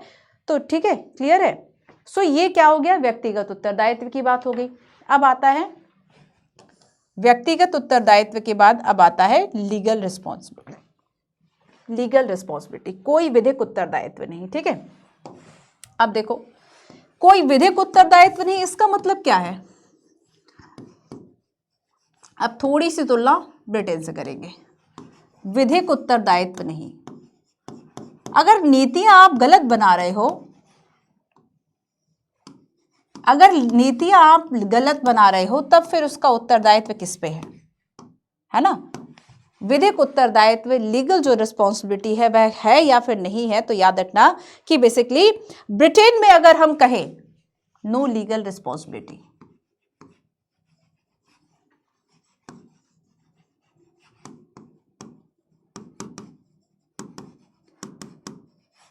इसमें हमें सीधा क्या करना है? ब्रिटेन से तुलना करनी है। ठीक है, देखो, सो बेसिकली बच्चों ब्रिटेन में क्या है? ब्रिटेन में लीगल रिस्पॉन्सिबिलिटी है। ब्रिटेन में विधिक उत्तरदायित्व मंत्रियों का तय किया जाता है, मंत्रियों का, और ये एक अच्छी बात होती है ना। मंत्रियों का विधिक उत्तरदायित्व, विधिक उत्तरदायित्व, मंत्रियों का विधिक उत्तरदायित्व है। अब देखो ब्रिटेन में बेसिकली ये जो कॉन्सेप्ट है, इसके पीछे एक और कॉन्सेप्ट है, और इसमें ये कहा कि अगर मान लो कोई ऐसा मतलब सार्वजनिक कार्य के लिए राजा ने आदेश दे दिया। ठीक है, आप देखेंगे कि भाई ब्रिटेन में अनुवांशिक रूप से जो प्रधान है ना, बेसिकली वो, इसलिए वहां पे हम देखेंगे कि संविधान भी है बट राजतंत्र है। तो यहाँ पर संविधान में भाई राजा की बात की गई है, तो ब्रिटेन की महारानी है, महाराज है, तो यहाँ पर मंत्रियों का विधिक उत्तरदायित्व कैसे तय हुआ? तो मान लो फॉर एग्जाम्पल कि ब्रिटेन में क्या हुआ कि राजा ने सार्वजनिक कार्य के लिए कोई आदेश दे दिया कि आज से देखो ये काम ऐसे होगा, तो सार्वजनिक कार्य हेतु आदेश तो राजा ने दिया पर हस्ताक्षर मंत्री के हुए। सार्वजनिक कार्य हेतु आदेश किसने दिया? राजा ने दिया, लेकिन इस आदेश पे हस्ताक्षर किसके हैं? हस्ताक्षर है मंत्री के, हस्ताक्षर किसके हैं? मंत्री के हैं। ठीक है, अब लेकिन देखो यहां पर एक कहावत प्रचलित है कि the king can do no wrong. कहावत क्या है? The king can do no wrong, राजा कभी गलत नहीं होता। क्या है इस कहावत का मतलब? अर्थ क्या है कि राजा कभी गलत नहीं कर सकता, मतलब मंत्री ने हस्ताक्षर किए भाई तो यही उत्तरदायी हो गया, राजा कभी गलत नहीं हो सकता, गलत नहीं हो सकता। तो इस कहावत के आधार पर क्या हो गया? इस कहावत के आधार पर अब जिम्मेदारी मंत्री की आ गई कि भाई तुमने अगर हस्ताक्षर किए थे तो पढ़ लिया होता, थोड़ा सा देख लिया होता, थोड़ा तौल लिया होता कि क्या ये सही है या नहीं है। तो यहां पर याद रखना कि बेसिकली अब जो न्यायालय में मुकदमा चलेगा वो मंत्री के विरुद्ध चलेगा, है ना। तो यहां पर क्या है कि न्यायालय में, कोर्ट में, न्यायालय में जो मुकदमा है मंत्री के विरुद्ध आएगा, राजा के विरुद्ध नहीं। आदेश राजा ने दिया था, साइन तो इसने किए थे ना, तो मंत्री के विरुद्ध चलेगा।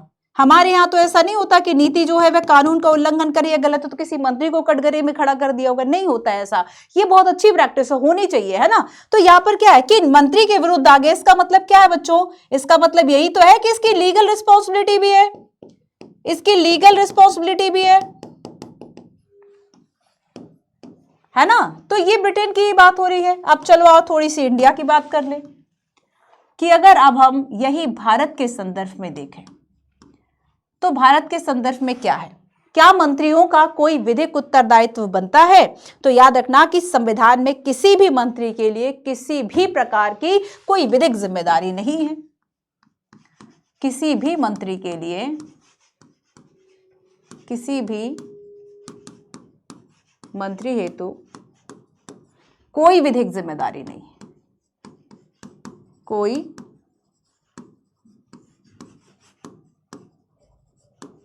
विधिक जिम्मेदारी नहीं है। होनी चाहिए लेकिन, है ना, लेकिन है क्या वर्तमान में? है क्या? नहीं है। ब्रिटेन में है क्या? यस, ब्रिटेन में डेफिनेटली है। ठीक है, तो ये तुलना आपको जरूर याद रखनी है कि ब्रिटेन में इस तरह की लीगल रिस्पॉन्सिबिलिटी की बात जो है वह की जाती है। ठीक है, यहाँ पे लीगल रिस्पॉन्सिबिलिटी है, बट अगर हम इंडिया के संदर्भ में देखेंगे तो किसी प्रकार की कोई जो जानकारी है बेसिकली, या किसी तरह का कोई जो विधिक उत्तरदायित्व है वो किसी मंत्री पर जो तय है वह नहीं किया जाता है। ठीक है, तो यहाँ पर याद रखना कि अगर जैसे राष्ट्रपति के द्वारा जनहित में कोई आदेश जारी कर दिया जाए, ठीक है, तो मंत्री यहाँ पे हस्ताक्षर जरूर करेगा, लेकिन मंत्री द्वारा राष्ट्रपति को दी गई सलाह न्यायालय के क्षेत्राधिकार में आती ही नहीं है। वही तो बात है ना कि मंत्री ने जो सलाह दी वो न्यायिक क्षेत्राधिकार, न्यायिक समीक्षा से बाहर है। तो इंडिया में क्या है कि अब देखो हमारे यहाँ राष्ट्रपति है, राष्ट्रपति जो कि निर्वाचित है, संवैधानिक प्रमुख, so that's why we are republic country. लेकिन ब्रिटेन की हम बात करेंगे तो ब्रिटेन में क्या गणतंत्र है? लोकतंत्र है ना, बट गणतंत्र नहीं है, हम उसको गणतंत्र नहीं कह सकते। तो हमारे यहाँ राष्ट्रपति तो निर्वाचित होते हैं। तो राष्ट्रपति ने मान लो कोई आदेश दे दिया, अब राष्ट्रपति तो आदेश काउंसिल ऑफ मिनिस्टर्स की सलाह पर ही तो दे रहे थे, तो राष्ट्रपति ने एक आदेश दे दिया। अब ये आदेश दिया था मंत्रिमंडल की सलाह पर, तो मंत्रिमंडल की जो सलाह है बच्चों, आया समझ में? मंत्रिमंडल की सलाह को न्यायालय के क्षेत्राधिकार से बाहर रखा है, न्यायालय के क्षेत्राधिकार से बाहर रखा है। आया समझ में? मतलब एक बार फिर देख लो कि काउंसिल ऑफ मिनिस्टर्स की जो सलाह है, इस सलाह की न्यायिक समीक्षा नहीं हो सकती। क्या न्यायिक समीक्षा हो सकती है? अभी तक मैंने ऐसा बताया, न्यायिक समीक्षा नहीं हो सकती, याद रहेगा। तो कोई विधिक उत्तरदायित्व इंडिया में तो नहीं है, ब्रिटेन में जरूर है। आया समझ में? अब हम चलते हैं कंपोजिशन की बात करते हैं। ठीक है, कि आखिर संरचना जो है वह क्या है, इतना समझ में आया। तो सामूहिक और विधिक व्यक्तिगत उत्तरदायित्व यहाँ पे लिखा हुआ है, विधिक उत्तरदायित्व मैंने आपको समझा दिया। कुछ भाषाओं में भी चीजें हैं बच्चों, उसको पढ़ लेंगे आप। ठीक है, चलो अब हम चलते हैं संरचना। संरचना लगभग आपको मैंने जो बता दी कि पीएम हेड होंगे, कुछ कैबिनेट मंत्री होंगे, है ना, कुछ इस तरह से राज्य मंत्री होंगे जिनके पास इंडिपेंडेंट चार्ज होगा, कुछ राज्य मंत्री जिन्हें कि डिप्टी मिनिस्टर भी कहा जाता है, इंडिपेंडेंट चार्ज जिनके पास नहीं होता है। अब बस इसी संरचना को हम थोड़ा सा विस्तार से समझते हैं। ठीक है, तो देखो बच्चों, जब हम मंत्री परिषद की संरचना की बात करेंगे तो यहाँ पे जो पीएम है बेसिकली ये कौन है? ये तो इसमें हेड होंगे ना। हमने देखा था आर्टिकल 75 कहता है काउंसिल ऑफ मिनिस्टर में जो अध्यक्ष हैं, जो हेड है, वह कौन होगा? पीएम होंगे, है ना। वो प्राइम मिनिस्टर होंगे, प्रधानमंत्री होंगे। और जब प्रधानमंत्री का अस्तित्व होगा, जब प्रधानमंत्री शपथ लेंगे, तब बाकी लोग जो है वह शपथ लेंगे। ठीक है, तो यहाँ पर हम देखते हैं कि पीएम की शपथ के साथ ही जब पीएम अपने पद की शपथ लेंगे तब काउंसिल ऑफ मिनिस्टर अस्तित्व में आएगी, तब काउंसिल ऑफ मिनिस्टर अस्तित्व में आएगी। और अगर पीएम ने त्यागपत्र दे दिया या मृत्यु हो गई या कोई अन्य कारण है तो काउंसिल ऑफ मिनिस्टर को भंग करने नहीं जाना, ये स्वतः भंग है, क्योंकि ये कंडीशन ही थी ना। जैसे कि एक कंडीशन हमने देखा कि लोकसभा में जिस दल को बहुमत प्राप्त है, बहुमत दल का नेता पीएम होगा। अब बहुमत की शर्त रखी गई थी, मेजोरिटी की शर्त रखी गई थी। जैसे ही सरकार अल्पमत में आ गई, भंग हो गई। जैसे ही सरकार अल्पमत में आ गई, भंग हो गई। ठीक है, चलो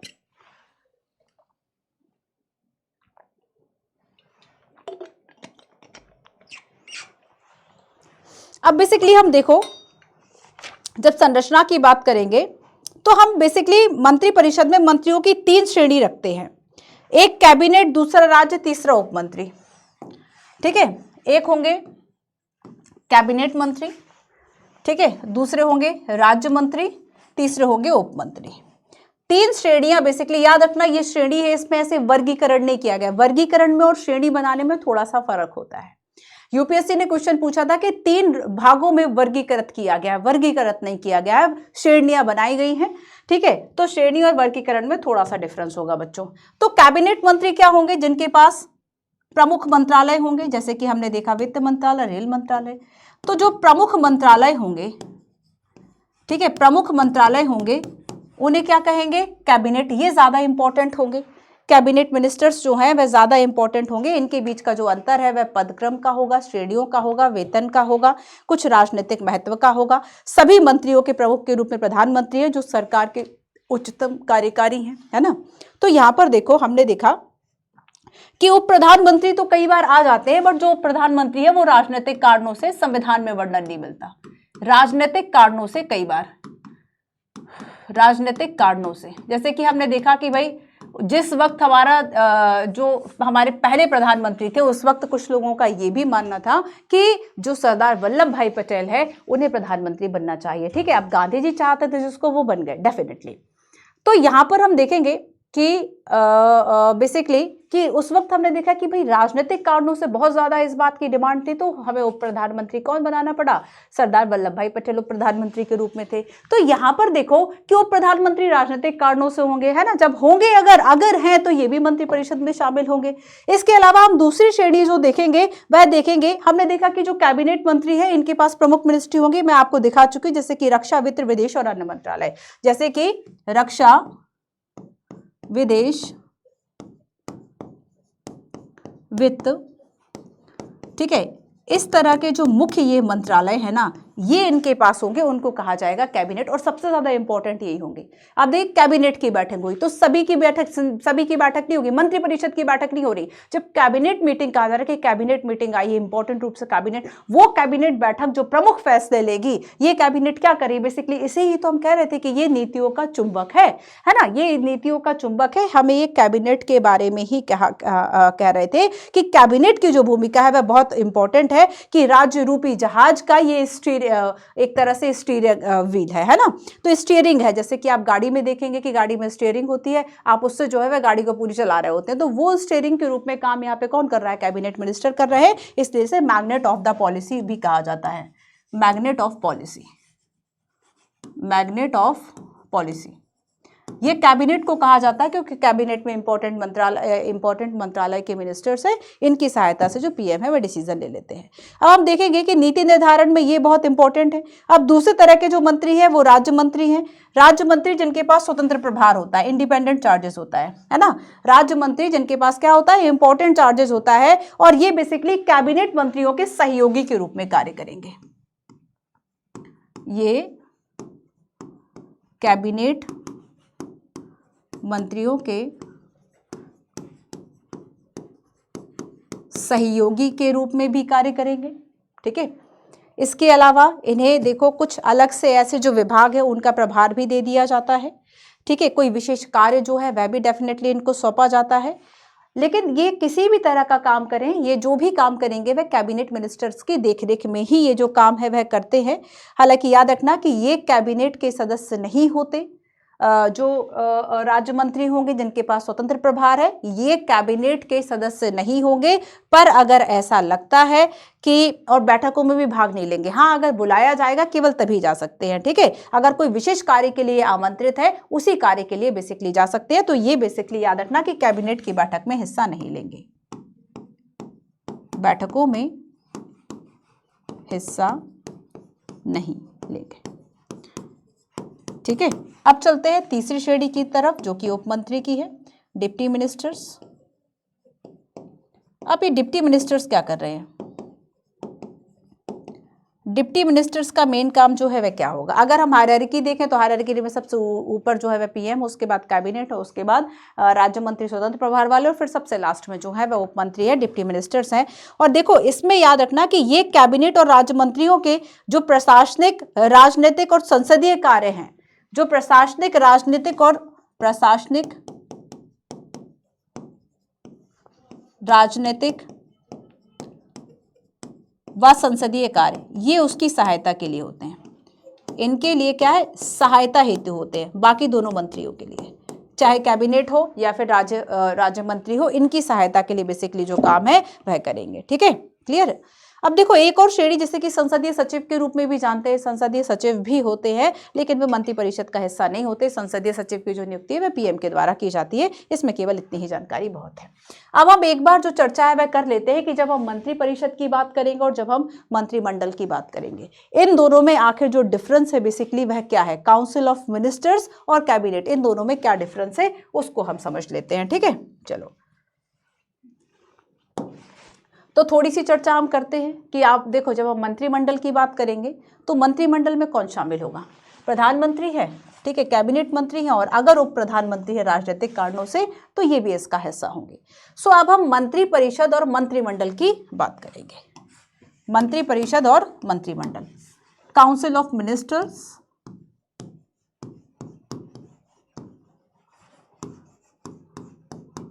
council of ministers and cabinet, council of minister और कैबिनेट। देखो सामान्य रूप से तो बच्चों क्या होता है कि इन दोनों को एक ही नाम से, मतलब एक ही अर्थ में ले लिया जाता है कि जब हमने काउंसिल ऑफ मिनिस्टर्स कहा, हमने मंत्री परिषद कहा या हमने मंत्रिमंडल कहा, हमने इनको क्या किया? एक तरीके से एक ही अर्थ में ले लिया। ये हो गया आपका मंत्री परिषद। और जब हमने कहा कि मंत्रिमंडल की बैठक है तो ये जो मंत्रिमंडल है ये कैबिनेट हो गया। ठीक है, हमने इन दोनों को एक रूप में ले लिया बट इन दोनों में कुछ अंतर है, बस उसी अंतर को हमें देखना है। तो अंतर में हमने सबसे पहले जो जाना था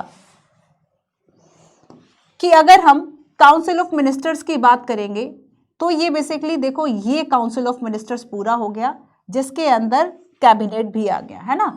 तो देखो काउंसिल ऑफ मिनिस्टर्स जो है, याद रखना कि बेसिकली ये एक विस्तृत, बेसिकली हम कह सकते हैं कि इसमें तीनों श्रेणियां होती होंगी, कैबिनेट, राज्य मंत्री और उप मंत्री, मतलब एक वाइडर बॉडी है, ये एक वाइडर बॉडी है, एक विस्तृत संरचना है। ठीक है, और इस विस्तृत संरचना में क्या क्या शामिल होगा?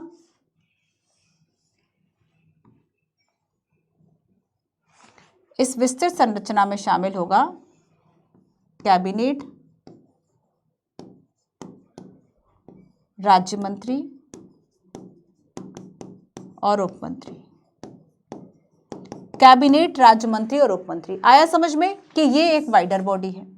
और इसकी बात हम बेसिकली करेंगे मंत्रिमंडल की, तो बेसिकली ये क्या है? एक स्मॉलर बॉडी है, एक लघु निकाय हम कह सकते हैं, एक छोटा निकाय है जिसमें कि 15-20 मुख्यमंत्री ही हो सकते हैं। मुख्यमंत्री मतलब सीएम की बात नहीं होगी, प्रमुख मिनिस्ट्रीज, प्रमुख जो मिनिस्ट्रीज के जो मंत्री हैं उनकी बात यहाँ पर हो गई। ठीक है, क्लियर है? तो ये क्या है? काउंसिल ऑफ मिनिस्टर्स की बात करेंगे कि बेसिकली ये एक बड़ा निकाय है, और कैबिनेट की बात करेंगे ये छोटा निकाय है।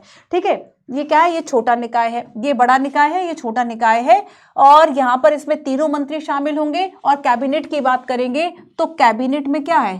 केवल कैबिनेट के मिनिस्टर शामिल होंगे, इसमें केवल कैबिनेट मंत्री आएंगे।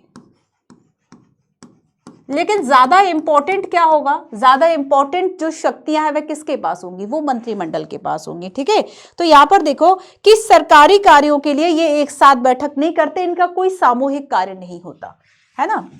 इनका बेसिकली देखेंगे कोई सामूहिक कार्य नहीं है, एक साथ बैठक नहीं करेंगे, ये कोई सामूहिक कार्य नहीं और एक साथ बैठक नहीं।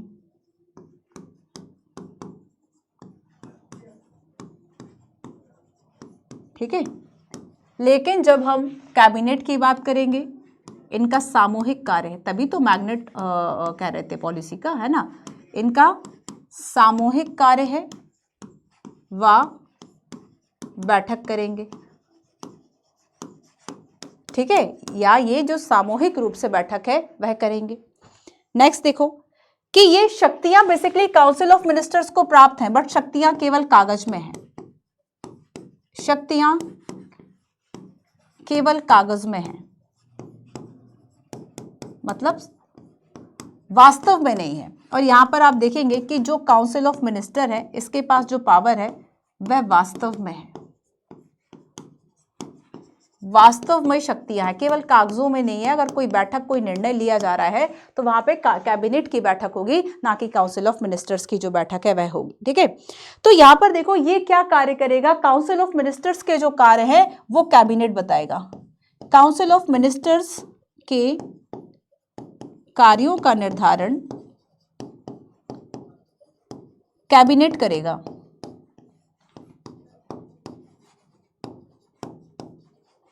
ठीक है। निर्धारण कौन कर रहा है कि जो कैबिनेट है, जो कि सोचो एक तरह से इसका हिस्सा हो गए, एक वाइडर बॉडी है, बट कैबिनेट पावरफुल है। जो मुख्य मिनिस्ट्रीज के जो इंपॉर्टेंट है मंत्री वो पावरफुल है, वो डिसाइड करेंगे कि काउंसिल ऑफ मिनिस्टर्स जो है उनके कार्य क्या होंगे, और ये मंत्रिमंडल के निर्णयों को बेसिकली लागू करने का काम होगा। तो कैबिनेट के निर्णयों को, कैबिनेट मंत्रिमंडल, कैबिनेट को हिंदी में क्या कहेंगे, मंत्रिमंडल, कंफ्यूज नहीं होना है, ठीक है, शब्दों को थोड़ा सा याद रखना है। कैबिनेट, मंत्रिमंडल, काउंसिल ऑफ मिनिस्टर्स, मंत्रिपरिषद। सो मंत्रिमंडल ने जो निर्णय लिए हैं उसको लागू कराने का कार्य करेगा, कि निर्णय को लागू करेगा। तो यहाँ पे ज्यादा इंपॉर्टेंट भूमिका आपकी किसकी दिख रही है, ज्यादा इंपॉर्टेंट आपको कैबिनेट दिख रहा है, पावरफुल जो है वह कैबिनेट दिख रहा है, कि वास्तविक रूप से जो मंत्रिपरिषद की शक्तियों का प्रयोग है वह कैबिनेट कर रहा है ना। इसके अलावा देखो राजनीतिक निर्णय लेना, ये इसका काम है, राजनीतिक निर्णय लेना किसका काम हो रहा है, ये कैबिनेट का काम हो रहा है। तो बेसिकली ये जो है वह इन दोनों में एक डिफरेंस देखा जाता है, ठीक है। इसके अलावा देखो मंत्रिपरिषद जो भी निर्णयों का एक तरह से क्रियान्वयन कर रहा है उस पर देखरेख की और जो निगरानी का काम है वह किया जाएगा। अगर हम देखेंगे बच्चों बेसिकली कि ये संवैधानिक निकाय कौन सा है, तो आर्टिकल 75 किसकी बात करता है, काउंसिल ऑफ मिनिस्टर्स की बात करता है, जिसमें कैबिनेट शामिल है। कैबिनेट की क्लियरली बात नहीं की गई, तो काउंसिल ऑफ मिनिस्टर्स की बात करेंगे, ये आर्टिकल 75 है। आर्टिकल 75 है, इसका मतलब क्या है, संवैधानिक निकाय है। हर अंतर को देखना है ना, इसका मतलब क्या है कि ये जो है संविधान में वर्णन है, लेकिन एक्चुअल रियल में कौन पावरफुल है, तो कैबिनेट जो है वह ज्यादा पावरफुल है ना। ये अगर हम देखें तो संविधान में 352 में अनुच्छेद 352 में 1978 में 44वें संविधान संशोधन के द्वारा जो है वह जोड़ा गया था, जिसमें यह कहा गया था, 352 की व्याख्या जो है वह ये कहती है कि जो पीएम है, पीएम व अन्य कैबिनेट मंत्रियों की परिषद जिन्हें अनुच्छेद 75 में नियुक्त किया गया है उसके कार्य व शक्तियों का विवरण नहीं दिया है। दूसरे शब्दों में राजनीतिक प्रशासनिक व्यवस्था ब्रिटेन की संसदीय परंपराओं पर आधारित है। तो हमने ये जो कैबिनेट और ये जो सिस्टम अपनाया वो हमने ब्रिटेन की परंपराओं के द्वारा अपनाया। मूल संविधान में कैबिनेट जैसी व्यवस्था नहीं है, ना ही इसका अलग से जो वर्णन है बेसिकली वह किया जाता है, ठीक है। अब देखो हम देखेंगे कि मंत्रिपरिषद लोकसभा के प्रति जो मंत्रिमंडल है, ये मंत्रिमंडल लोकसभा के प्रति सामूहिक जिम्मेदारी को लागू करेगा। और अगर हम देखेंगे तो सामूहिक रूप से काउंसिल ऑफ मिनिस्टर्स जो है वो लोकसभा के प्रति उत्तरदायी है ऐसा आर्टिकल 75 में लिखा हुआ है। लेकिन इसको इंप्लीमेंट कौन करेगा, इसको लागू करने का जो काम है वह कैबिनेट का है, ठीक है। तो याद रखना कि ये जो है आर्टिकल 352 में 352 में इसकी कुछ बातें जो है वह की गई हैं, पीएम मंत्रिपरिषद की बात की गई, और यहाँ पर 44वां संविधान संशोधन के द्वारा कुछ प्रावधान किया गया। और ये जो कैबिनेट है वह ब्रिटेन की परंपरा पर आधारित है, ब्रिटेन की परंपरा पर आधारित है, ठीक है, क्लियर है। तो ये है काउंसिल ऑफ मिनिस्टर्स और मंत्रिपरिषद और मंत्रिमंडल, क्लियर है। आगे चले तो देखो केंद्रीय मंत्रिपरिषद की हम बात करेंगे, ये 60 और 70 मंत्रियों का एक बड़ा निकाय है ना।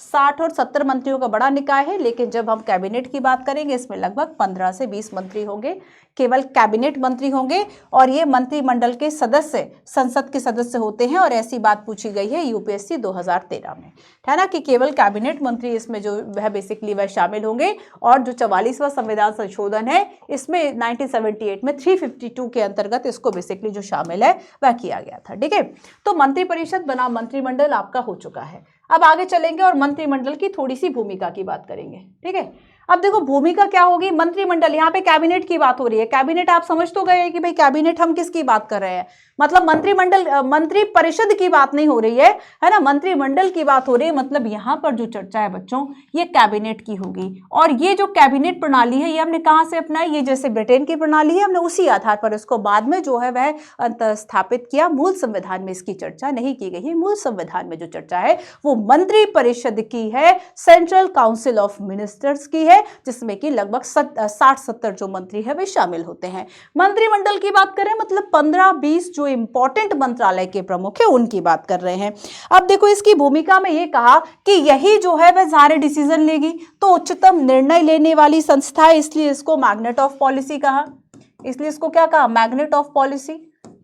ब्रिटेन में भी कहा जाता है, उसी के आधार पर हम कह देते हैं। मुख्य नीति निर्धारक अंग है, विदेश नीति और मामलों को जो है वह बेसिकली यही देखेगी। ठीक है, पूरे मंत्रिपरिषद नहीं देखेगा, इसको मंत्रिमंडल ही देखता है। इसके अलावा हम देखेंगे कि केंद्र की उच्च कार्यकारिणी है, केंद्र स्तर पर जो निर्णय लिए जा रहे हैं, या जो अगर हम रियल एग्जीक्यूटिव की बात करें, हमने देखा था कि रियल एग्जीक्यूटिव जो पावर है, ठीक है, वो उसी के पास है। ठीक है, ये कागजों वाली पावर नहीं है, कागजों वाली पावर तो मंत्रिपरिषद के पास है।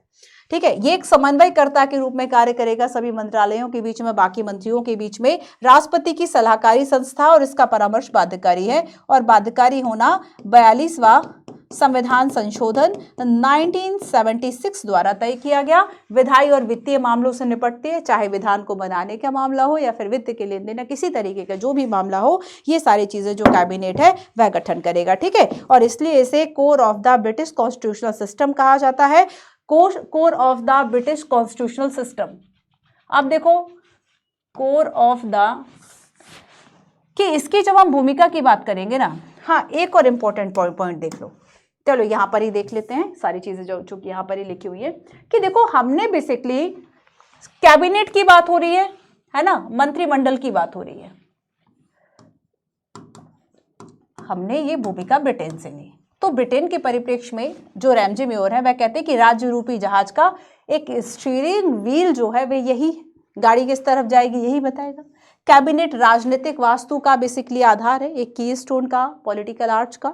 ठीक है, इन्होंने कहा कि कैबिनेट क्या एक धुरी की तरह है जिसके चारों ओर पूरी राजनीतिक मशीनरी जो है वह घूम रही है। पूरी राजनीतिक मशीनरी जो घूम रही है वो क्या है, वो यही है ना। सर जॉन मेरियट का ये कहना है। वहीं ग्लैडस्टोन कहते हैं कि कैबिनेट क्या है, सूर्य के समान है। तो किसी ने पीएम को सूर्य कह दिया इस व्यवस्था में, तो किसी ने कैबिनेट को कह दिया कि कैबिनेट जो है वह सूर्य के समान है जिसके चारों ओर अन्य निकाय जो है वह परिभ्रमण करते हैं। इसके अलावा आइवर जेनिंग का यह कहना है कि कैबिनेट ब्रिटिश संवैधानिक व्यवस्था का केंद्र बिंदु है। ये क्या है, ये केंद्र बिंदु है, मेन पॉइंट जो है वह कैबिनेट ही है, क्योंकि कैबिनेट ही डिसाइड करेगा कि क्या चलेगा। So core of the British constitutional system यही है और ब्रिटिश सरकार को ये एकता प्रदान करता है। अब लेकिन देखो कि यहाँ पर ब्रिटिश सरकार में कैबिनेट की जो भूमिका है वह इतनी ज्यादा स्ट्रांग है, और इसलिए इनकी जो पुस्तक है हाउ ब्रिटेन इज गवर्न्ड, इस पुस्तक में ये कहते हैं कि ये एक ऐसा निकाय है जो अत्यधिक शक्तिशाली है, ये शक्तिमान है ना, शक्तिमान निकाय है, सर्वशक्तिमान निकाय है। और इसलिए इसे मतलब बेसिकली जो निरंकुशता है वह हमें दिखाई देती है, निरंकुशता दिखाई देती है। और ये निरंकुशता ना केवल ब्रिटेन बल्कि भारत के परिप्रेक्ष्य में भी फिट बैठती है। ठीक है, क्लियर है। अब लास्ट टॉपिक है किचन कैबिनेट के बारे में, किचन मंत्रिमंडल। अब देखो, अब हम चलते हैं, पहले हम 60-70 लोगों की बात कर रहे थे, 60-70 लोगों की बात कर रहे थे, वो मंत्रिपरिषद था, आर्टिकल 75। मंत्रिमंडल कैबिनेट की जब हम बात कर रहे थे तब हम देख रहे थे 15 और 20 ऐसे इंपॉर्टेंट मंत्रालय के प्रमुख थे। अब हम चलते हैं कि मान लो उस 15-20 में से भी कि केवल 4-5 लोग ही हैं जिनकी सहायता से हम कार्य कर लेते हैं। ठीक है, 15-20 में से बेस्ट फ्रेंड टाइप समझ लो आप, है ना, कि आप देखो आपके अगर 15-20 दोस्त थे, आप उसमें से भी कुछ लोग ऐसे होंगे कि जिनसे आपकी डेली मुद्दा कुछ नहीं है, बस बात होती है। या फिर आप इंस्टा पे रील्स जो है खुद देख रहे हैं, आप उसको भी दिखा रहे हैं। तो ये क्या होंगे, एक बेस्ट फ्रेंड टाइप होंगे। तो यहाँ पर क्या होगा कि ये जो बेसिकली अब हम जिस कोर की बात करने वाले हैं, जो किचन कैबिनेट है, ये कॉन्सेप्ट जानते हो सबसे पहले भारतीय राजनीति में इसके दर्शन होते हैं इंदिरा गांधी जी के समय। तो इंदिरा गांधी जी ने क्या किया, जैसे कि आप देखते हैं घर का वो हिस्सा, किचन जो छोटा हिस्सा होगा आपके, ऑब्वियस सी बात है आपके हॉल, डाइनिंग हॉल या बेडरूम जितना बड़ा तो नहीं है। तो यहाँ पर क्या है कि वो हिस्सा आपका छोटा है, बट बहुत इंपॉर्टेंट है, सारे डिसीजंस वही हो रहे हैं ज्यादातर। तो यहाँ पर क्या है कि किचन कैबिनेट क्यों नाम रखा गया कि छोटा है, बहुत छोटा निकाय है। तो यहाँ पे जो प्रधानमंत्री हैं वो उन कैबिनेट मिनिस्टर्स में से भी जो उनके विश्वास पात्र हैं 4-6 लोग, केवल उनकी सहायता से कार्य कर रहे हैं, ये किचन कैबिनेट हो गया। इंदिरा गांधी के समय ऐसे 3-4 ही मंत्री थे जो उनकी सलाह के आधार पर वो काम किया करती थी। उस समय ये किचन कैबिनेट की जो भूमिका है वह बड़ी चर्चा में आई थी। और ये कोई संवैधानिक निकाय नहीं है, ध्यान रखना कि ठीक है, जब हम देखो मंत्री परिषद की बात कर रहे हैं, काउंसिल ऑफ मिनिस्टर्स की बात कर रहे हैं, तो काउंसिल ऑफ मिनिस्टर्स तो संवैधानिक निकाय है ना, आर्टिकल 75 में है। आर्टिकल 75 में तो डेफिनेटली संवैधानिक हुआ। लेकिन जब हम किचन कैबिनेट जैसी बात करेंगे, सो किचन कैबिनेट क्या है, जैसे कि हम यहाँ पर इनर कैबिनेट की बात करेंगे, अ सर्किल विथ अ सर्किल। इसका मतलब क्या है कि देखो बच्चों कि यहाँ पर हमने देखा सर्किल के अंदर सर्किल क्या है, देखो एक तो आप देख रहे हैं ये जो सर्किल है वो तो काउंसिल ऑफ मिनिस्टर का है, ये काउंसिल ऑफ मिनिस्टर का सर्किल हो गया, ठीक है। चलो दूसरा सर्किल खींचते हैं, एक और सर्किल हो गया जो कि कैबिनेट मिनिस्टर्स का है, एक और हो गया जो कि कैबिनेट का है, ठीक है। कैबिनेट में तो 15-20 मंत्री थे। अब एक और मुख्य सर्किल की हम बात करते हैं, है ना, और ये जो सर्किल है, ठीक है, ये आपका हो गया किचन कैबिनेट। ये क्या हो गया, ये किचन कैबिनेट हो गया। इसको इनर कैबिनेट हम कहते थे, क्या कहेंगे हम इसको, ये इनर कैबिनेट है। ध्यान रखना कि ये जो इनर कैबिनेट है ये सत्ता का वास्तविक केंद्र, ये पॉइंट बन गया, ये सत्ता का वास्तविक पॉइंट बन गया बच्चों। काम तो पूरा इसको करना चाहिए था काउंसिल ऑफ मिनिस्टर्स को, जो कि जिसमें कि लगभग 70 के आसपास जो मिनिस्टर हैं वह शामिल हैं। अब देखो कैबिनेट में भी तो 15-20 शामिल हैं, अब इसमें तो केवल 4 या 5 हो गए, 4 या 5 हो गए। तो बेसिकली याद रखना ये kitchen cabinet basically particularly powerful during Indira Gandhi tenure. Indira Gandhi के समय ये जो था वह काफी चर्चा में था। तो ना केवल कैबिनेट मंत्री बल्कि मित्र और परिवार जैसे सदस्य या बाहरी लोग भी इसमें शामिल हो सकते हैं। और ये भारत के लिए अद्वितीय नहीं है, संयुक्त राज्य अमेरिका और ब्रिटेन में भी इस तरह की चीजें जो है वे मौजूद हैं। कि अब अमेरिका में भी क्या हुआ कि अमेरिका में राष्ट्रपति के पास ये पावर है कि वह मंत्रियों को नियुक्त करे, और ऐसा नियुक्त करने के लिए उसे बिल्कुल भी जरूरी नहीं है कि वह प्रधानमंत्री से कंसल्ट करेगा, ठीक है। तो यहाँ पर क्या, ये किचन कैबिनेट का कॉन्सेप्ट हो गया। एक क्वेश्चन देख लो जो कि 2017 में आया था। क्वेश्चन है, आपको इस क्वेश्चन का आंसर देना है, निम्न कथनों में से उस कथन को चुने जो सरकार के कैबिनेट स्वरूप के अंतर्निहित सिद्धांत को सामने लाएगा। 2017 का प्रश्न है।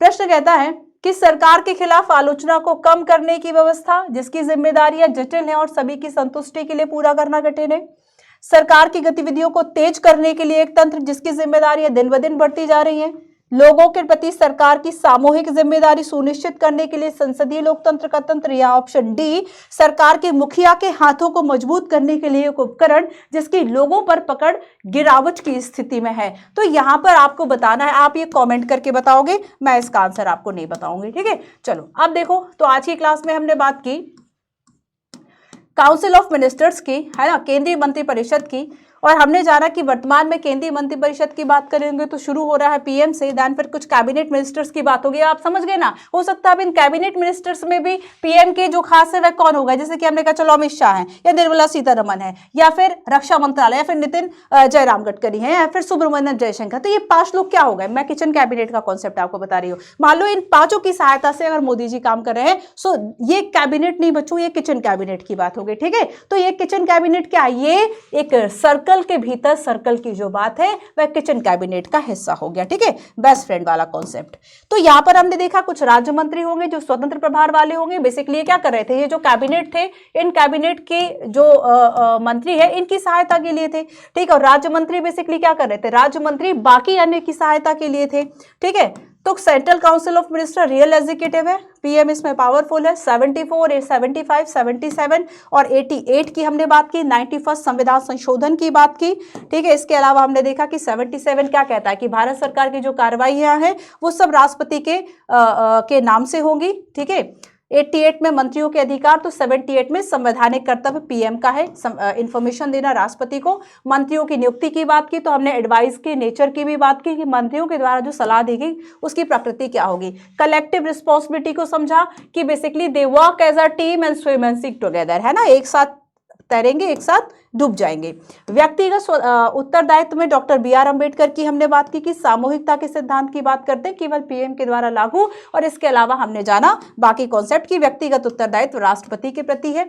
विधिक उत्तरदायित्व की बात करें तो ब्रिटेन से तुलना करना है, ब्रिटेन में डेफिनेटली विधिक उत्तरदायित्व, और यहाँ पे ये कहता है कि राजा अगर आदेश दे रहा है तब भी जेल किसको जाना होगा, मंत्री को जाना होगा, क्योंकि मंत्री ने साइन किए हैं। बिकॉज ऑफ एक कहावत है, the king can do no wrong, है ना, राजा कभी गलत नहीं हो सकता। बट भारत में इस तरह की व्यवस्था नहीं है। भारत में जो व्यवस्था है वह कैसी है कि काउंसिल ऑफ मिनिस्टर्स की जो एड एंड एडवाइस है इसको क्वेश्चन मार्क नहीं किया जा सकता, जुडिशियल रिव्यू से ये बाहर है, ठीक है। चलो आगे हमने 75 की कुछ बात की आपके रिवीजन के लिए। संरचना को हमने समझा और मंत्रिपरिषद और मंत्रिमंडल में क्या डिफरेंस है, इस डिफरेंस की हमने बात की। भूमिका को हमने समझा, भूमिका के बाद हमने जाना किचन कैबिनेट क्या है। तो ये थी आपकी क्लास। आई होप आपको क्लास पसंद आई होगी। बाकी आपको क्लास के बारे में क्या लगता है, कोई पॉइंट ऐसा है नहीं समझ में आ रहा, प्लीज़ कमेंट कीजिए। हम आपके जो कमेंट्स हैं वह देखते हैं, पर्सनली सब टीचर्स भी देखते हैं एंड टीम भी देखती है। मिलते हैं हम अपनी नेक्स्ट क्लास में। Thank you so much.